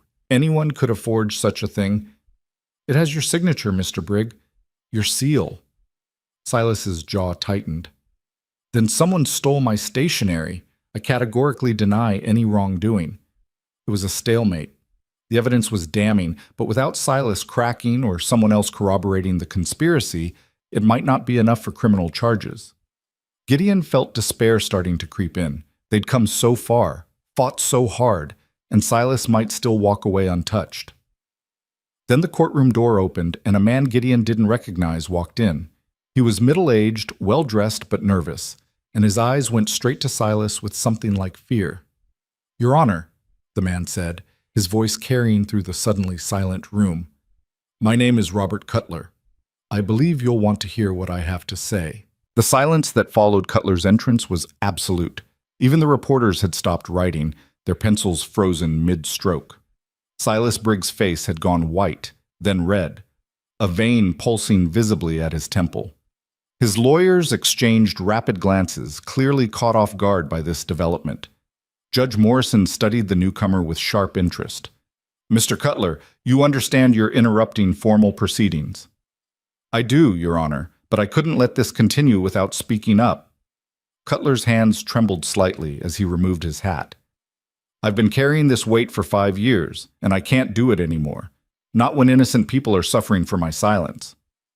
"Approach the bench." Morrison gestured Cutler forward, then looked at Silas's lawyers. "I assume you have objections?" "We object strenuously," the lead lawyer said, standing so fast his chair scraped loudly. "This man's identity hasn't been verified, his testimony hasn't been vetted, and his sudden appearance is highly irregular. Overruled. This is a hearing, not a trial, Counselor. I have wide latitude in what testimony I accept." Morrison turned back to Cutler. "State your full name and occupation for the record." "Robert James Cutler. I'm a land agent out of Denver." Cutler's voice grew steadier as he spoke. "For the past 7 years, I've been in Mr. Briggs' employ, handling property acquisitions and transfers throughout Montana Territory." Clara had gone very still in her seat beside Gideon, her attention laser-focused on Cutler. Gideon could almost see her mind working, cataloging every word, every implication. Morrison leaned forward. "And what brings you to my courtroom today, Mr. Cutler?" "I heard about this hearing 3 days ago. Word travels in certain circles." Cutler glanced at Silas, who was staring at him with undisguised fury. "I came because I know what Mr. Brig has done. I know because I helped him do it." The gallery erupted in murmurs. Morrison's gavel cracked down twice before order was restored. "That's a serious confession," Morrison said. "You understand you may be implicating yourself in criminal activity?" "I do. I've already consulted with a lawyer of my own, and I'm prepared to face whatever consequences come from telling the truth." Cutler pulled a thick envelope from his coat. "I brought documentation, letters, contracts, financial records, everything I kept as insurance in case Mr. Brig ever decided I knew too much." One of Silas's lawyers shot to his feet. "Your Honor, this is clearly a coordinated ambush. We demand time to review any alleged evidence before—" "You'll get your chance, Counselor. But first, I want to hear what Mr. Cutler has to say." Morrison accepted the envelope, spreading its contents across his desk. "Begin at the beginning, Mr. Cutler. How did you come to work for Silas Brig?" Cutler took a deep breath, and Gideon watched the man visibly steel himself for what was coming. "I met Mr. Brig in Denver in 1869. I was working for a legitimate land company, and he approached me with a proposition. He wanted to acquire property in Montana Territory, specifically in the Crow's Bend Valley, and he needed someone who understood land law and could navigate the acquisition process." "Sounds like normal business so far." "It was at first. Mr. Brig purchased several parcels legitimately from sellers who wanted out of the frontier life, but then the easy acquisitions dried up. The remaining landowners didn't want to sell, or they wanted prices Mr. Brig considered too high." Cutler's hands clenched on his hat. "That's when he started asking me to bend the rules." Morrison's expression hardened. "Explain." "Small things initially, filing claims on abandoned land before the legal waiting period expired, recording deeds with minor errors that happened to benefit Mr. Brig's boundaries. I told myself it wasn't really fraud, just aggressive business tactics." Cutler's voice dropped. But it escalated. Mr. Brig wanted more land faster, and he was willing to pay for creative solutions. Such as? Such as hiring Hackett to forge surveys, such as moving fence posts in the dead of night and filing boundary disputes based on the altered markers, such as creating artificial financial pressure on small ranchers until they had no choice but to sell. Cutler pulled out a letter from his own pocket. This is correspondence from Mr. Brig dated March 1873. He specifically instructs me to identify ranchers who are struggling and, quote, help them fail faster. Clara made a small sound beside Gideon, and he realized she was gripping the edge of the bench hard enough that her knuckles had gone white. This was everything they'd suspected but hadn't been able to prove. This was the smoking gun. Morrison examined the letter carefully, then passed it to his clerk for copying. Continue, Mr. Cutler. What methods did you use to help them fail faster? We started with cattle theft. Mr. Brig hired men to drive off stock in small numbers, not enough to be immediately obvious, but enough to bleed the ranchers over time. We targeted the smaller operations, the ones without enough hands to watch their full range. Cutler's voice was barely above a whisper now. We also interfered with supply deliveries, spread rumors about certain ranchers being bad credit risks, and in a few cases, we arranged accidents. Accidents. Morrison's tone was ice. Clarify that statement. Fires, mostly. Barn fires, equipment fires. Nothing that would kill anyone, Mr. Brig was clear about that. He wanted the land, not murder charges. But the fires were meant to break spirits, to make struggling ranchers give up and accept his buyout offers. Gideon felt rage building in his chest so hot and fierce it threatened to choke him. His barn, his animals screaming in the flames. It hadn't been bad luck or accident. It had been calculated destruction, ordered by the man sitting 20 feet away with his expensive lawyers and his veneer of respectability. Mr. Cutler, Morrison said quietly, are you prepared to testify that Silas Brig directly ordered these criminal acts? I am. I have letters in his own hand. I have financial records showing payments to the men who carried out the thefts and arsons. I have everything, Your Honor, because I knew that eventually this would come to light, and I wanted to be able to prove I was following orders, not acting independently. Silas finally found his voice. This man is lying. He's a disgruntled former employee trying to extort money from me. Those documents are forgeries. They're not forgeries, Cutler said, turning to face Silas directly. They're the insurance policy you never knew I kept. Every order you gave me, every illegal act you demanded, I documented it. Because I knew men like you, Mr. Brig. I knew that if anything went wrong, you'd throw me to the wolves and walk away clean. You're a liar and a criminal. I'm both those things, Cutler interrupted, his voice gaining strength. I've done terrible things for your money, Mr. Brig. I've helped ruin innocent people's lives. But I'm done. I'm done lying, done hiding, done letting you destroy people while I profit from their misery. Morrison banged his gavel as the gallery erupted again. Order! I will have order in this court! When silence finally fell, he turned to Cutler. You mentioned payments to the men who carried out these crimes. Can you identify any of them? Several. The two men who work most regularly for Mr. Brig are Jack Pike and Dutch Weaver. They handle the intimidation, the theft, the fires. They were both involved in the barn burning at Mr. Vale's ranch 6 days ago. Gideon's hand moved to the knife at his belt before he could stop himself. Pike and Dutch. The same men who'd laughed at him when he tried to reclaim his cattle. The same men who'd probably set the fire that had nearly killed him. Clara's hand found his arm, gripping it with surprising strength despite her injuries. Not here, she whispered. Let Morrison handle it. Morrison was making rapid notes, occasionally pausing to examine documents from Cutler's envelope. Finally, he looked up at Silas. Mr. Brig, in light of this testimony, I'm ordering a full criminal investigation. All disputed land claims in the Crow's Bend Valley are hereby frozen pending resolution of this matter. You are not to sell, transfer, or otherwise dispose of any property currently under your name. This is outrageous. One of Silas's lawyers was on his feet again. You can't freeze my client's assets based on the unsubstantiated claims of a self-admitted criminal. I can and I am. Mr. Cutler's testimony is substantiated by documentary evidence, and it corroborates the evidence already presented by Miss Whitmore and the ranchers. Morrison's voice brooked no argument. Furthermore, I'm issuing warrants for the arrest of Jack Pike and Dutch Weaver on charges of arson, theft, and conspiracy.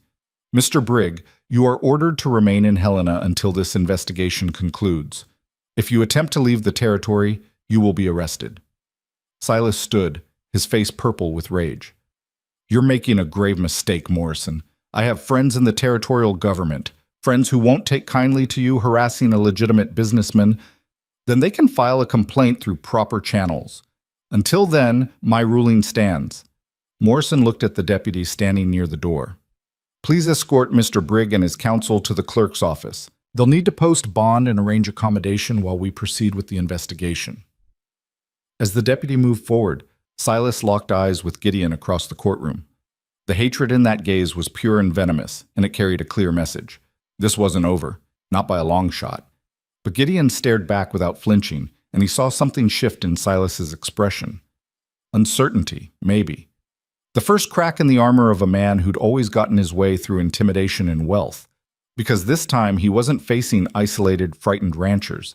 He was facing a group that had found its voice and refused to be silenced. The courtroom gradually emptied, reporters rushing out to file their stories, curious townspeople dispersing with excited conversations. Gideon and Clara remained seated, both too drained to move immediately. Thomas Carter came over and gripped Gideon's shoulder. You did it, Vale. You actually did it. We did it, Gideon corrected. All of us together. That Cutler showing up, that was luck we didn't count on. Mary Johnson was crying again, but this time with relief. Do you think it'll stick? The charges, the investigation? Clara finally stood, moving stiffly. With the documentation Cutler brought, yes. Morrison won't be able to ignore evidence that concrete, and now that this is public, the territorial government will have to act. They can't be seen protecting someone accused of systematic fraud and arson. What happens to our land? Frank Anderson asked. While everything's frozen. You keep working it, same as always, Morrison said, appearing from his chambers. The freeze applies to Briggs Holdings and any disputed claims. Your legitimate property remains yours. In fact, once we sort through Cutler's evidence, I expect we'll find that most of what Brig claims is rightfully yours anyway. How long will that take? Gideon asked. Weeks? Possibly months? Sorting through years of fraud isn't quick work. Morrison's expression softened slightly. But I want you all to know what you did here today took real courage. Standing up to power when you have everything to lose, that's not easy. You should be proud. After Morrison left, the group stood in the echoing courtroom, and Gideon felt the weight of what they'd accomplished settling over him. It wasn't finished yet. There would be investigations, legal battles, possibly retaliation from Silas despite the court's orders. But they'd won the first battle. They'd forced the truth into the light, and that changed everything. Clara swayed slightly beside him, and Gideon realized she'd been standing through the entire hearing despite her cracked ribs. He slipped an arm around her waist to steady her, and she leaned into him without hesitation. We should get you back to the boarding house, he said quietly. In a minute. I want to talk to Cutler first. Robert Cutler was standing alone near the back of the courtroom, looking lost and uncertain now that his moment of confession had passed. Clara approached him with Gideon at her side. Mr. Cutler, she said. Thank you. What you did today, it matters. Cutler looked at her with haunted eyes. It doesn't make up for what I've done, the lives I've helped ruin. No, it doesn't, but it stops the damage from continuing, and it gives the people you hurt a chance to rebuild. That counts for something. Why did you do it? Gideon asked. After 5 years of helping Brig, why turn on him now? Cutler was quiet for a long moment. I have a daughter. She's 8 years old, lives in Denver with her mother. Last month she asked me what I do for work. I started to explain about land deals and contracts, and she looked up at me with these innocent eyes and asked if I help people. He swallowed hard. I realized I couldn't answer that question honestly. I couldn't tell my daughter that I helped destroy people's lives for money. So I started thinking about what kind of man I wanted her to grow up seeing when she looked at me. What will you do now? Clara asked. Face whatever punishment comes. Hope that eventually I can build something good enough that my daughter won't be ashamed to call me her father. Cutler managed a weak smile. Morrison said if I cooperate fully with the investigation, they'll consider leniency. I plan to tell them everything I know about Briggs' operations, not just in Crow's Bend, but everywhere he's worked. That could be dangerous, Gideon warned. Briggs not going to take betrayal lightly. I know, but I'm more afraid of what happens to my soul if I keep quiet. Cutler extended his hand to Gideon. I'm sorry for my part in what happened to your ranch. I wish I could do more to make it right. Gideon looked at the offered hand for a long moment, feeling the complicated tangle of anger and grudging respect. This man had helped orchestrate the destruction of his livelihood. But he'd also found the courage to stop it, to risk everything to tell the truth. That counted for something. He shook Cutler's hand. Help Morrison's investigation. Tell them everything. That's how you make it right. By the time they got Clara back to the boarding house, she was gray with pain and exhaustion. Gideon helped her up the stairs, feeling her weight against him and hating that she'd pushed herself so hard. Once in her room, she collapsed onto the bed with a gasp. Don't say it, she warned as Gideon opened his mouth. I know I overdid it, but it was worth it. You could have permanently damaged those ribs. But I didn't. And we won, Gideon. We actually won. Clara's eyes were bright despite the pain. Did you see Silas's face when Cutler started talking? That was the face of a man watching his empire crumble. Gideon pulled the chair close to the bed and sat down heavily. Now that the adrenaline was fading, his own injuries were making themselves known again. His burns throbbed, his head ached, and every muscle in his body felt like it had been beaten with hammers. We won a battle, he said carefully. The war's not over yet. I know, but we've got allies now, and Briggs bleeding credibility with every hour. The newspapers will run stories about this, and once the territorial government gets involved, he won't be able to operate in the shadows anymore. Clara shifted on the bed, trying to find a more comfortable position. We need to get back to the valley soon, though. Make sure Pike and Dutch don't try anything before they're arrested. You're not riding anywhere for at least 3 more days. Doctor's orders, remember? Gideon, no. He said it gently but firmly. You've done more than your share. You nearly got killed getting this evidence, and you stood in that courtroom for 2 hours when you should have been resting. Now it's my turn to handle things. Clara studied him with those sharp eyes that seemed to see straight through to his bones. What are you planning? I'm riding back tomorrow with Carter and the others. We'll watch each other's ranches, make sure Briggs' men don't try any last-minute sabotage. You stay here where Morrison's deputy can keep you safe, and you heal. Gideon reached out and took her hand. 3 days, Clara. Give yourself 3 days to recover properly, then I'll come back for you. You're going to worry about me the whole time. Yes, but I'll worry a lot less knowing you're here in Helena under Morrison's protection than I would knowing you were riding injured through territory where Briggs still has men. Clara's fingers tightened on his. Promise me you'll be careful. Pike and Dutch are dangerous, and they know they're about to be arrested. That makes them unpredictable. I promise. We'll stick together, keep watching shifts, not take any unnecessary risks. Gideon managed a tired smile. I learned from the best, after all. You taught me that smart beats brave every time. I taught you that, did I? Among other things. Gideon stood, but he didn't release her hand. You taught me that being illiterate doesn't make me stupid, that asking for help isn't weakness, that fighting alone is what kills you, but fighting together is what makes you strong. Gideon. Clara's voice was soft, uncertain in a way he'd never heard from her before. You taught me it's possible to trust someone again, he continued, the words coming easier now that he'd started. To believe that maybe there's still room in my life for something other than survival and isolation.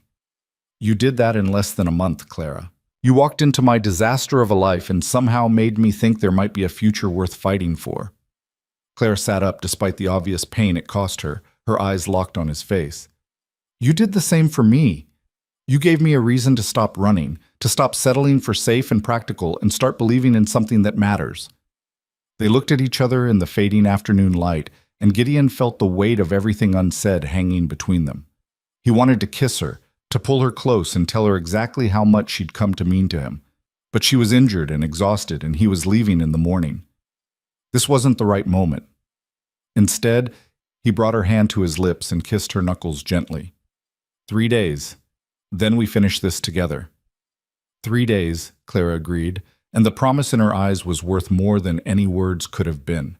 Gideon left early the next morning with the other ranchers, the 5 of them riding north in a tight group. They'd agreed to stick together until they reached the valley, then to check on each other's properties daily until the situation with Brig was fully resolved. There was strength in their number and a determination that felt almost grim. The ride back took 2 days, and when they finally reached the valley, the devastation at Gideon's ranch hit him all over again. The barn was still a smoking ruin, the charred timber standing like broken bones against the sky. His house was intact, but everything else showed signs of neglect and damage. Thomas Carter whistled low. They really wanted you gone. Yeah. Gideon dismounted, looking at the wreckage with new eyes. A month ago, this would have broken him. It would have felt like confirmation of every failure, every inadequacy. But now, standing here with other ranchers at his back and Clara waiting in Helena, it just felt like damage that could be repaired. We'll help you rebuild, Mary Johnson said firmly. Soon as this legal mess is settled, we'll all pitch in. Get you a new barn raised before winter. You don't have to— Yes, we do. Frank Anderson cut him off. You stuck your neck out for all of us, Vale. Got yourself burned and beaten doing it. The least we can do is help you rebuild what they destroyed. The solidarity of it made Gideon's throat tight. He nodded, not trusting his voice, and Carter clapped him on the shoulder. We'll take turns keeping watch. I'll take first shift tonight, Frank takes tomorrow night, and so on. Anyone sees Pike or Dutch or any of Briggs' men, we signal the others immediately. Agreed. And if Morrison's deputies show up with those arrest warrants, we help them however we can. They spent the rest of the day doing basic repairs and setting up a watch system. Gideon worked on clearing the worst of the barn debris, salvaging what tools and equipment had survived the fire. It was grim work, but having the others nearby made it bearable. Every few hours, one of them would ride by to check on him, and knowing he wasn't alone anymore made all the difference. That night, lying in his house with his rifle within reach, Gideon pulled out the letters Clara had written for him and practiced reading them by lamplight. She'd marked certain words, repeated them in different contexts, and slowly he was starting to recognize them without having to sound out each letter. It was slow-going, frustrating work, but he kept at it because Clara believed he could do this, and increasingly, he believed it too.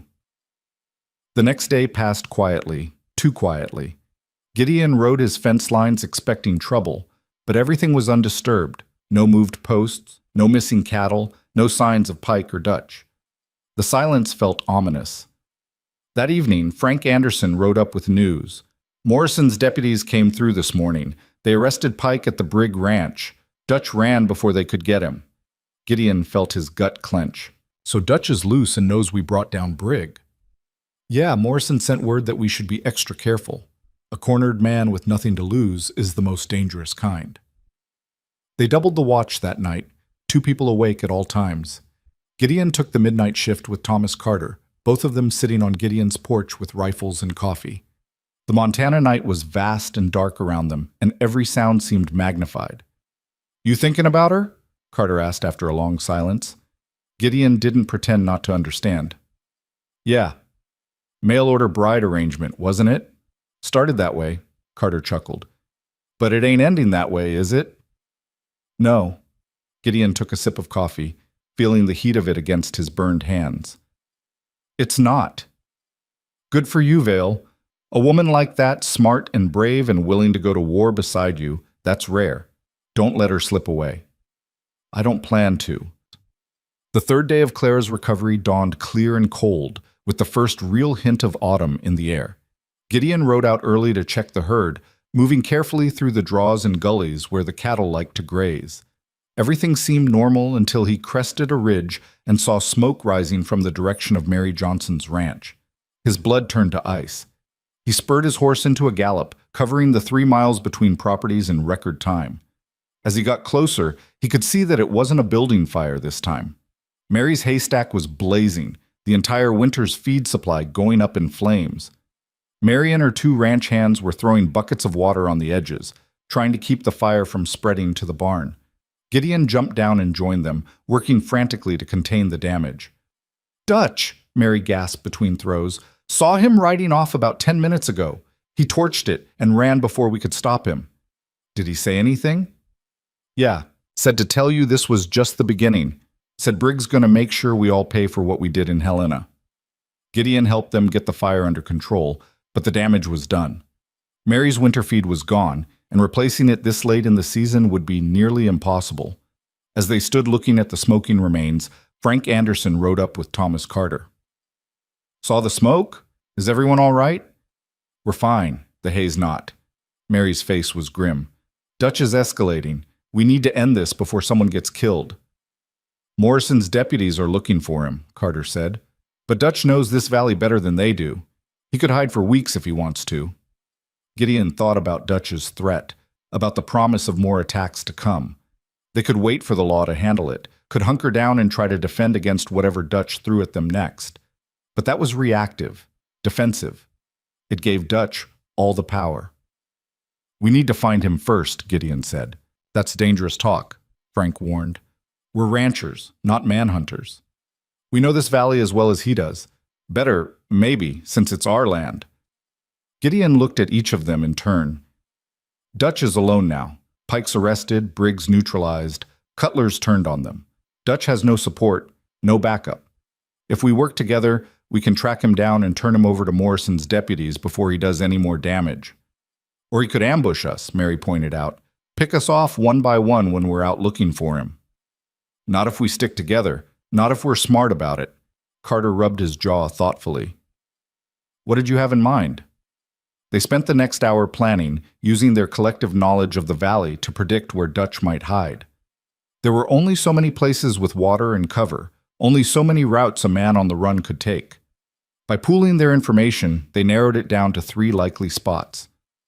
We split into 2 groups, Gideon said. 3 of us check the northern range, 2 take the southern draws. We stay in sight of each other at all times, and at the first sign of Dutch, we signal and close in together. And if he fights? Frank asked. We don't give him the chance. We outnumber him, and we know he's dangerous. We approach with weapons drawn and give him one chance to surrender. If he doesn't take it, we do what we have to do to protect ourselves. It wasn't a perfect plan, but it was better than waiting for Dutch to strike again. They gathered supplies and weapons, then set out in their 2 groups. Gideon rode with Carter and Mary, heading north toward the broken country near the valley's edge where a man could hide in the maze of coulees and rock formations. They searched for hours, finding nothing but old campsites and game trails. The sun was starting its descent toward the mountains when Mary spotted fresh horse tracks leading into a narrow canyon. These are recent, she said, dismounting to examine them. Maybe an hour old. Gideon studied the canyon entrance. It was narrow, with high walls that would funnel them into a potential ambush. Everything in his gut screamed trap. We need to signal the others, Carter said, reading Gideon's expression. Gideon fired 3 shots into the air, the signal they'd agreed on. Within minutes, they heard answering shots from the south. Frank and the others were coming.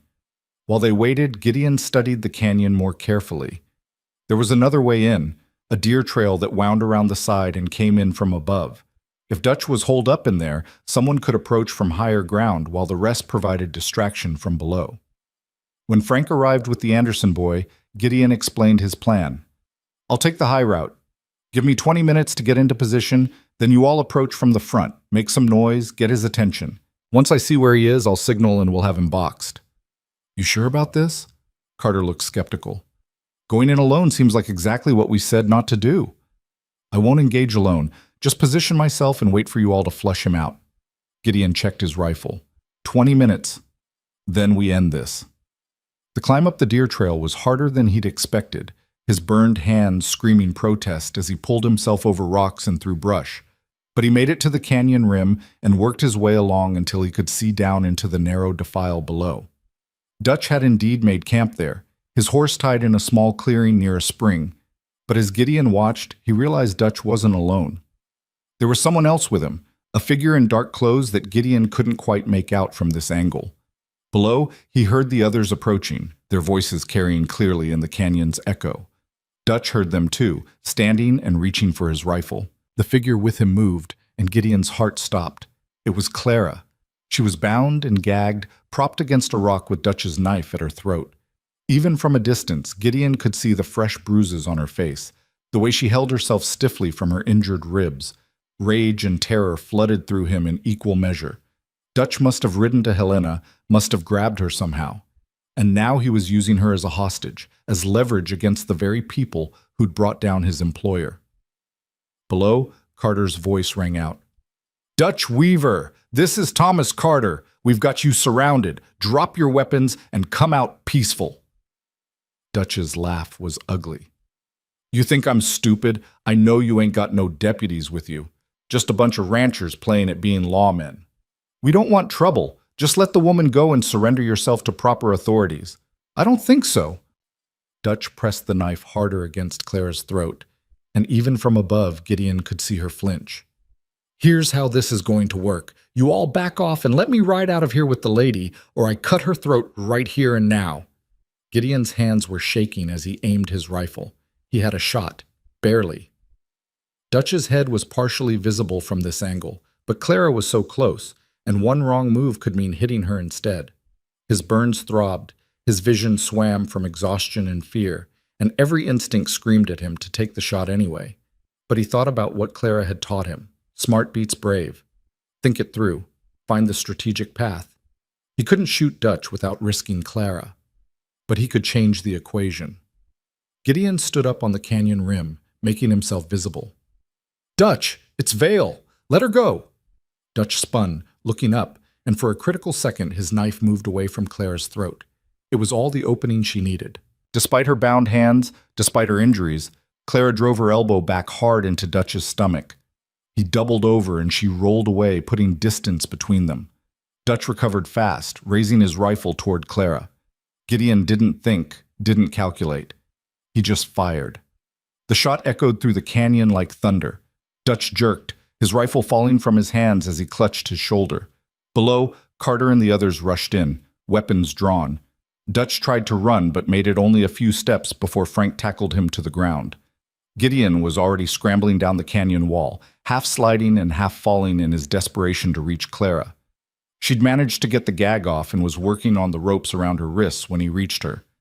Clara, are you all right?" His hands shook as he cut the ropes, checking her for new injuries. "I'm okay. He grabbed me yesterday outside the boarding house. Morrison's deputy tried to stop him, but Dutch knocked him out." Clara's voice was steady, but Gideon could see the shock starting to set in.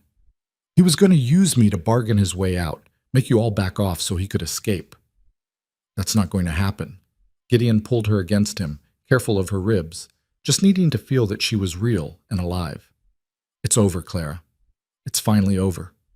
Below them, Carter and Frank had Dutch secured, his wounded shoulder bleeding but not critically. The fight had gone out of him, and he slumped against the rock they'd tied him to. "Someone ride for Morrison's deputies," Carter called up. "Tell them we've got their fugitive, and he needs a doctor before jail." As the Anderson boy rode off, Gideon helped Clara down to level ground. She was trembling now, the adrenaline fading and leaving exhaustion in its wake. Mary immediately moved to support her other side. "You were supposed to stay in Helena," Gideon said, torn between relief and lingering terror at how close he'd come to losing her. "I healed faster than expected. Figured I'd surprise you by coming back early." Clara managed a weak smile. "Surprise?" "Never again." Gideon's voice was fierce. "No more separating. No more one person taking all the risk. We do this together or not at all." "Agreed." Clara leaned into him, and he could feel her exhaustion in every line of her body. "Can we go home now?" Home. She'd called the ranch home. Despite everything, despite the burned barn and the attacks and the danger, she still wanted to be there, still wanted to be with him. "Yeah," Gideon said softly. "We can go home." Morrison's deputies arrived at sunset, their horses lathered from hard riding. They took custody of Dutch with grim efficiency, binding his wounded shoulder and loading him into a wagon for the journey back to Helena. Dutch didn't speak during the transfer, just stared at Gideon and Clara with hate-filled eyes that promised this wasn't forgiveness he'd be seeking if he ever got free. "We'll need statements from all of you," the lead deputy said, a weathered man named Harrison. "But that can wait until tomorrow. Get some rest tonight. You've earned it." After they left, the small group of ranchers stood in the gathering darkness, the weight of what they'd accomplished finally settling over them. Mary Johnson was the first to speak. "I still can't believe we did it. Caught a fugitive, brought down Silas Brig, got our land back. We haven't got it all back yet, Frank Anderson cautioned. Morrison still has to sort through the legal mess, return the stolen property to rightful owners. He will, though, Clara said, her voice tired but certain. Cutler's evidence is too strong, and now with Dutch in custody, they'll have testimony about the actual crimes. Silas's empire is finished. Thomas Carter nodded slowly. What happens to us now, to the valley? We rebuild, Gideon said simply. We help each other rebuild what was destroyed, and we make sure it never happens again. Sounds good to me, Carter extended his hand. Partners in this, Vale? All of us watching out for each other? Gideon shook his hand, feeling the solid strength of that grip and the promise it represented. Partners. One by one, the others shook hands as well, sealing an alliance that had been forged in shared struggle and would be maintained through mutual support. When they finally dispersed to their own ranches, Gideon helped Clara onto his horse and rode slowly back toward home. She was silent during the ride, her body swaying with exhaustion despite her best efforts to stay upright. Gideon kept one arm around her waist, steadying her, and tried not to think about how close he'd come to losing her today. The image of Dutch's knife at her throat was going to haunt him for a long time. When they reached the ranch, Gideon helped her down and into the house. Someone had been there while they were gone, probably Mary or one of the others, because there was fresh wood by the stove and supplies on the shelf that Gideon knew he hadn't left there. The small kindnesses of community, offered without fanfare or expectation of thanks. Clara collapsed into the chair by the table while Gideon got the fire going and heated water for coffee. Her face was drawn with pain and exhaustion, new bruises blooming across her cheekbone where Dutch had hit her. Let me see your ribs, Gideon said, bringing the coffee over. They're fine. Clara. She sighed and carefully unbuttoned her shirt enough for him to see the bandages. They were dirty and loose, clearly disturbed during her captivity and struggle. Gideon fetched the medical supplies and rewrapped them with gentle hands, his jaw tight with suppressed anger at every wince of pain she couldn't hide. I should have been there, he said quietly. Should have gone back to Helena with you instead of letting you travel alone. You couldn't have known Dutch would come after me. Morrison's deputy was supposed to be watching. Clara's hand covered his, stilling his movements. This isn't your fault, Gideon. None of it is. I brought you into this mess. That advertisement, that ridiculous plan to find a forgettable wife, that advertisement brought me to the one place I needed to be. Clara's voice was soft but firm. Do you really think I'd rather be back in Boston, teaching children from a prescribed curriculum and going home alone to a boarding house every night? Or working for men who paid me half what they were worth and treated me like I should be grateful for the opportunity? You'd be safe. I'd be suffocating. Clara caught his face between her hands, forcing him to meet her eyes. You gave me a purpose, Gideon. A real fight worth fighting, a place where what I know and what I can do actually matters. You gave me a home. A burned barn and a struggling ranch in the middle of nowhere. A home, she repeated, and there was no uncertainty in her voice. With a man who's stubborn and brave and absolutely terrible at seeing his own worth. A man who learned to trust me when trust was the hardest thing in the world for him. A man I... She stopped, something uncertain flickering across her face for the first time. A man you what? Gideon's heart was hammering against his ribs. Clara took a shaky breath. A man I've fallen in love with. Completely. Impossibly. Against every practical instinct I possess. The words hit him like a physical force, stealing his breath and his sense, and every careful defense he'd ever built. He stared at her, this fierce, brilliant woman who'd walked into his life and turned everything upside down, and felt something break open in his chest. I love you too, he said, and the admission was terrifying and liberating in equal measure. I think I started falling the moment you stepped off that stage and looked at me like you could see straight through every lie I'd been telling myself. Clara's laugh was half sob. We're terrible at this. A month ago we were strangers. 2 weeks ago we were still on trial. And now we're just us. Gideon leaned forward, resting his forehead against hers. Two stubborn people who found each other by accident and chose each other on purpose. That's enough, isn't it? More than enough. He kissed her then, careful of her injuries but unable to hold back any longer. She kissed him back with equal care and equal hunger, and for a long moment, the burned barn and the legal battles and the scars they both carried faded into insignificance. There was just this, just them, just the promise of a future they'd fought for and won. When they finally broke apart, Clara was smiling despite her tears. "So what happens now? We've won the war. What do we do in peacetime?" "We get married," Gideon said, surprising himself with the certainty in his voice. "Properly. Not as part of some arrangement or trial period, but because we want to. Because I can't imagine my life without you in it.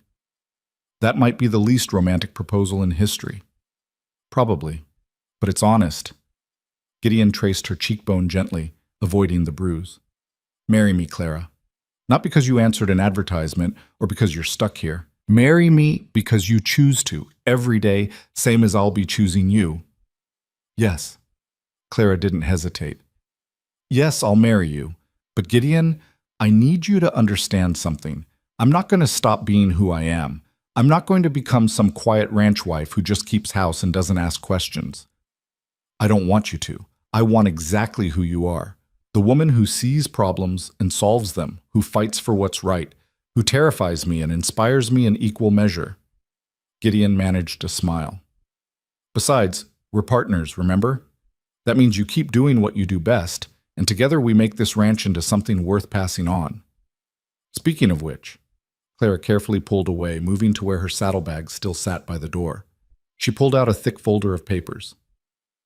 "I got the corrected survey from the land office before Dutch grabbed me. Your property boundaries are larger than you thought, Gideon. About 40 acres larger. Silas had been stealing from you for years." Gideon stared at the papers, at the official seals and the careful notations. 40 acres. That was more grazing land, more water access, more potential for growth. "Can you teach me to read this? Really read it, not just recognize a few words?" "I can. We'll start tomorrow if you want. But Gideon, you should know, it's going to take time. Months, maybe longer. Learning to read as an adult isn't easy." "I've got time. We've got time." He looked at her seriously. "I want to be able to read the deed to my own land, our land. I want to understand the contracts and the bills and all of it, so nobody can ever take advantage of me, of us, again. Then we'll make it happen. A little bit every evening, as much as you can handle. I'll be patient, and you'll be stubborn, and eventually you'll get there." Clara returned to her chair, wincing as she sat.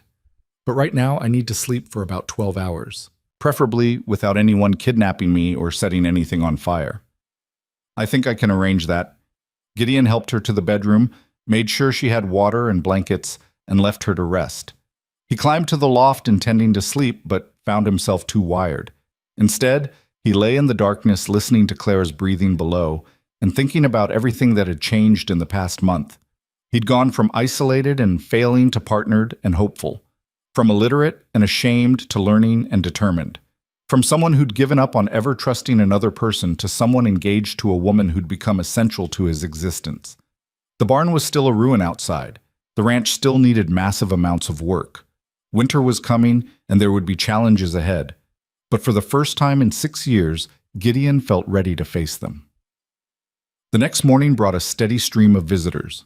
Morrison himself rode out from Helena with official documents restoring property boundaries and freezing all of Silas's contested claims. The judge looked tired but satisfied as he spread the papers on Gideon's table. "Cutler's testimony, combined with Dutch's confession, has given us everything we need," Morrison explained. "Silas Brig is facing criminal charges for fraud, conspiracy, theft, and about a dozen other crimes. His lawyers are trying to negotiate a plea, but I'm not inclined to be generous." "What about the ranchers he pushed out?" Clara asked. "The ones who already sold and left the territory?" "We're tracking them down. Some will want to come back, some won't. For those who don't, we'll arrange fair compensation for what they lost." Morrison looked at each of them seriously. "This is going to take time to fully resolve. Months, probably. But I wanted you to know that the territorial government is taking this seriously. We can't have men like Brig operating with impunity." After Morrison left, Thomas Carter arrived with a wagon full of lumber. "Figured we'd get started on that barn. Winter's coming, and you'll need somewhere to store feed and shelter stock. Within an hour, half the valley had shown up. Mary Johnson brought her hands and tools. The Andersons arrived with more lumber and roofing materials. Even James Peterson, the rancher who'd refused to testify, showed up with his sons and enough guilt in his eyes to fill a wagon. "I was wrong," Peterson said quietly to Gideon. "I was scared, and I took the coward's way. Let me help make it right." Gideon clasped his shoulder. "You're here now. That's what matters." They worked through the day and into the evening, a coordinated effort that would have been impossible a month ago when everyone was isolated and suspicious. The barn began to take shape, not as grand as what had burned, but solid and functional. As Gideon hammered alongside his neighbors, he felt the weight of years of loneliness lifting. Clara moved among them, distributing water and food, her efficiency turning chaos into organization. She'd set up a cooking area and somehow produced enough stew to feed 20 people, all while still recovering from cracked ribs and kidnapping. Watching her work, Gideon felt a surge of love so intense it nearly staggered him. "That's quite a woman you've got there," Carter said, following his gaze. "She gonna stay? Or is this still a trial period?" "She's staying. We're getting married," Carter grinned. "About time you made an honest woman of her. When's the ceremony?" "Haven't discussed details yet. Soon, though." Gideon returned to his hammering, but he was smiling. By the time darkness fell, the barn's frame was up and half the roof was on. The group gathered around a bonfire, eating Clara's stew and talking in voices that held none of the careful guardedness that had marked interactions in the valley for years. This was what community looked like, Gideon realized. People helping each other not because they had to, but because they chose to. Because they'd learned that together they were stronger than any threat they might face alone. "We should formalize this," Mary Johnson said suddenly. "This cooperation. Make it official somehow." "Like a ranchers' association?" Frank Anderson looked interested. "Set rules, coordinate on shared resources, watch out for each other?" "Exactly that." Clara set down her bowl, her strategic mind clearly engaged. "You could establish bylaws, elect leadership, create a mutual aid fund for emergencies. That way, if anyone faces trouble in the future, they're not alone." "I like it," Carter said. "We'd need someone to lead it, though, someone people trust." Multiple sets of eyes turned toward Gideon. He felt his stomach clench. "I'm not a leader. I can barely read." "You brought us together," Mary said simply. "You had the courage to stand up to Brig when the rest of us were too scared. You're exactly who should lead this." "Clara did most of the work, and I'll continue doing work," Clara interrupted. "But Thomas is right, Gideon. People trust you. They'll follow you because you've proven you care about more than just your own survival." Looking at their faces, at the expectation and respect he saw there, Gideon felt something shift inside him. For years he'd defined himself by what he couldn't do, by his limitations and failures. But these people weren't seeing his illiteracy or his scars.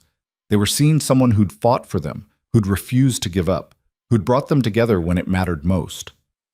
"All right," he said slowly, "but only if Clara serves as treasurer and secretary.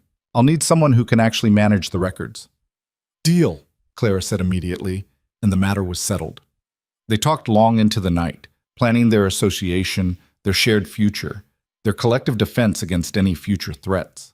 When people finally dispersed to their own ranches, Gideon and Clara stood together watching the last wagons disappear into the darkness. "You realize what you've done, don't you?" Clara said softly. "Built a barn? Built a community. Given people something to believe in again." She leaned against him carefully.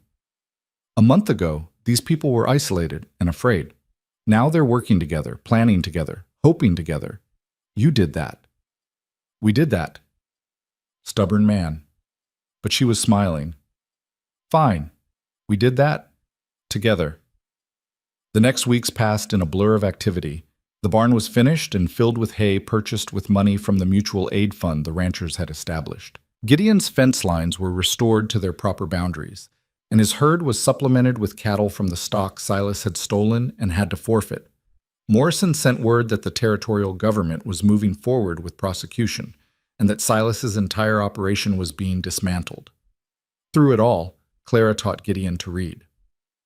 Every evening after the day's work was done, they sat at the table with books and papers, Clara patiently sounding out words while Gideon struggled to make sense of letters that seemed to shift and blur before his eyes. It was hard, frustrating work, and there were nights when Gideon wanted to throw the books across the room. But Clara never lost patience. She'd find new ways to explain things, create exercises that built on his strengths, celebrate every small victory. And slowly, painfully, the letters began to make sense. Words emerged from the jumble. Sentences became readable. 2 months after the hearing, Gideon read his first complete document without help. The deed to his land. He sat at the table with Clara watching, his finger tracing the words, and when he finished, he looked up with tears in his eyes.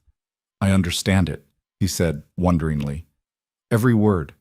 I know exactly what I own, exactly what the boundaries are, exactly what my rights are." Clara was crying too. "I knew you could do it. Because you believed in me when I didn't believe in myself." Gideon stood, pulling her into his arms. "That's what you've given me, Clara. Not just the reading, but the belief that I could learn, that I was worth the effort." "You were always worth the effort." Clara pulled back enough to look at him. "Now about this wedding, we've been engaged for 2 months, and people are starting to talk." "Let them talk. I wanted to make sure we weren't rushing into anything." Clara raised an eyebrow.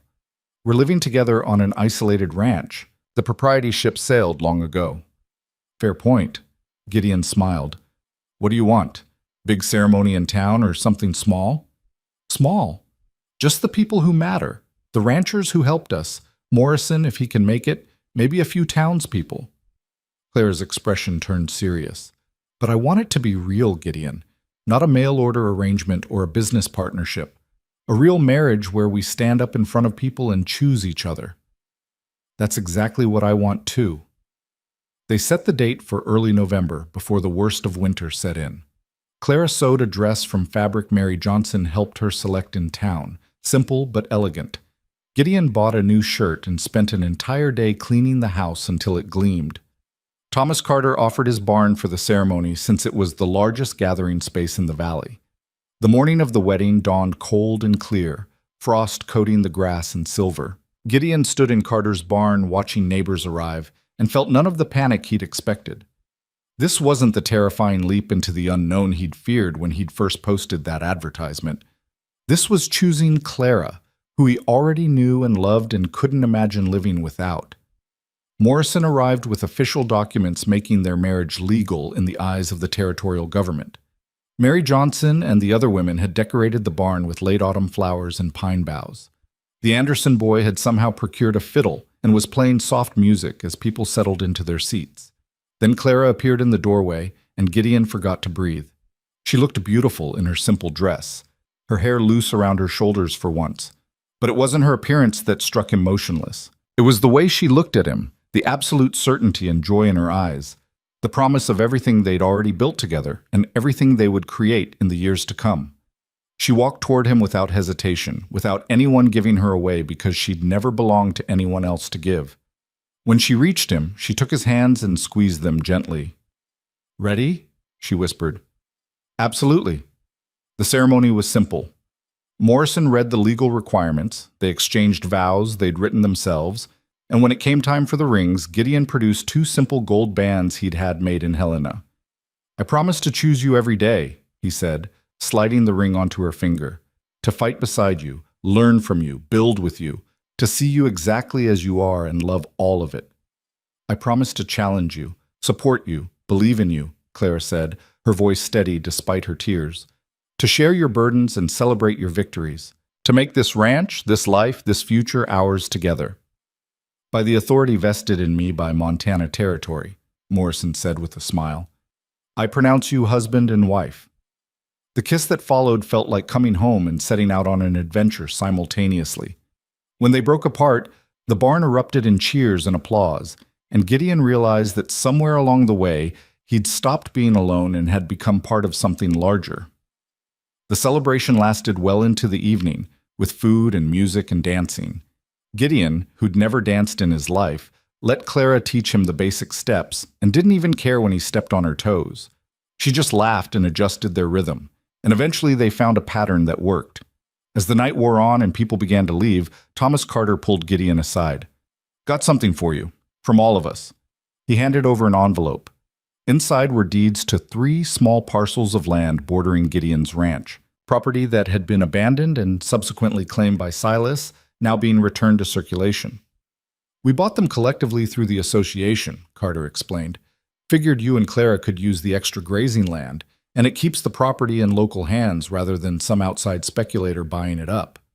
Gideon stared at the deeds, overwhelmed. "I can't accept this." "You can and you will. Consider it a wedding present and an investment in our collective future. You two have worked harder than anyone to rebuild this valley.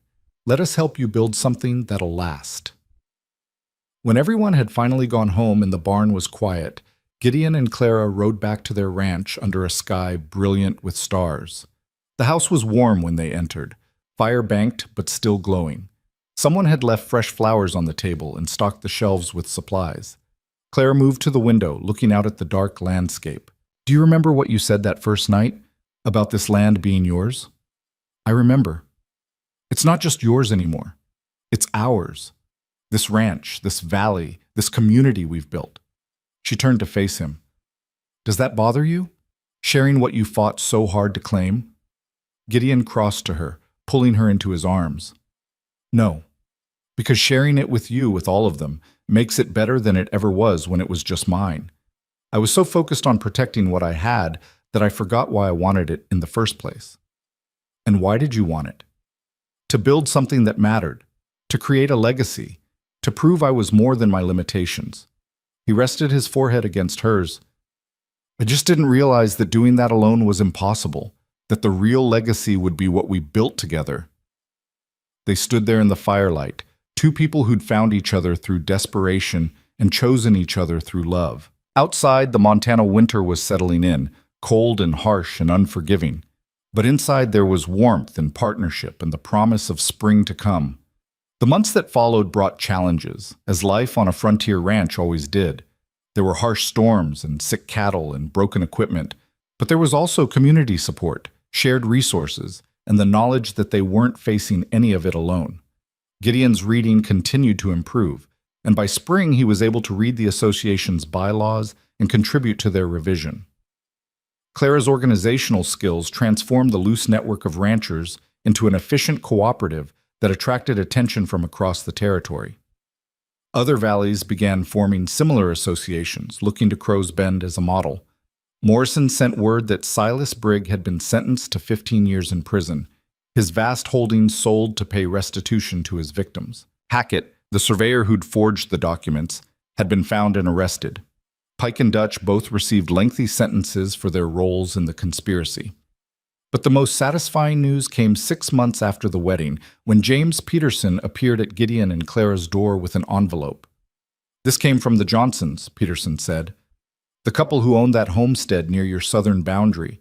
They heard what happened here, read about it in the newspapers. They're coming back." The letter was simple and heartfelt, thanking Gideon and Clara for their courage, and explaining that knowing the truth about why they'd failed had lifted a burden of shame they'd been carrying for years. They were selling their small farm back east and returning to Montana, to the land they'd loved and thought they'd lost through their own inadequacy. "They're not the only ones," Peterson continued. "I've heard from 3 other families who want to come back. People who were driven out and thought it was their fault. Now they know better, and they want to reclaim what was stolen from them." Clara's face lit up with fierce joy. "The valley's going to fill up again." "More than that," Peterson said. "People are calling this place the valley that fought back. We're becoming known across the territory as the community that stood up to corruption and won. That means something, Vale. That inspires people." After Peterson left, Gideon and Clara stood on their porch looking out at land that had once represented only struggle and isolation. The barn stood solid and strong, rebuilt with community help.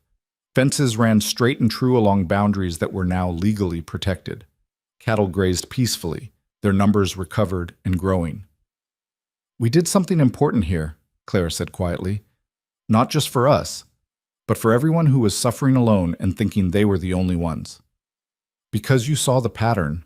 You connected the dots and refused to let it continue." Gideon pulled her close. "I never would have done this alone, Clara. I'd have just kept failing quietly until there was nothing left. But you didn't fail.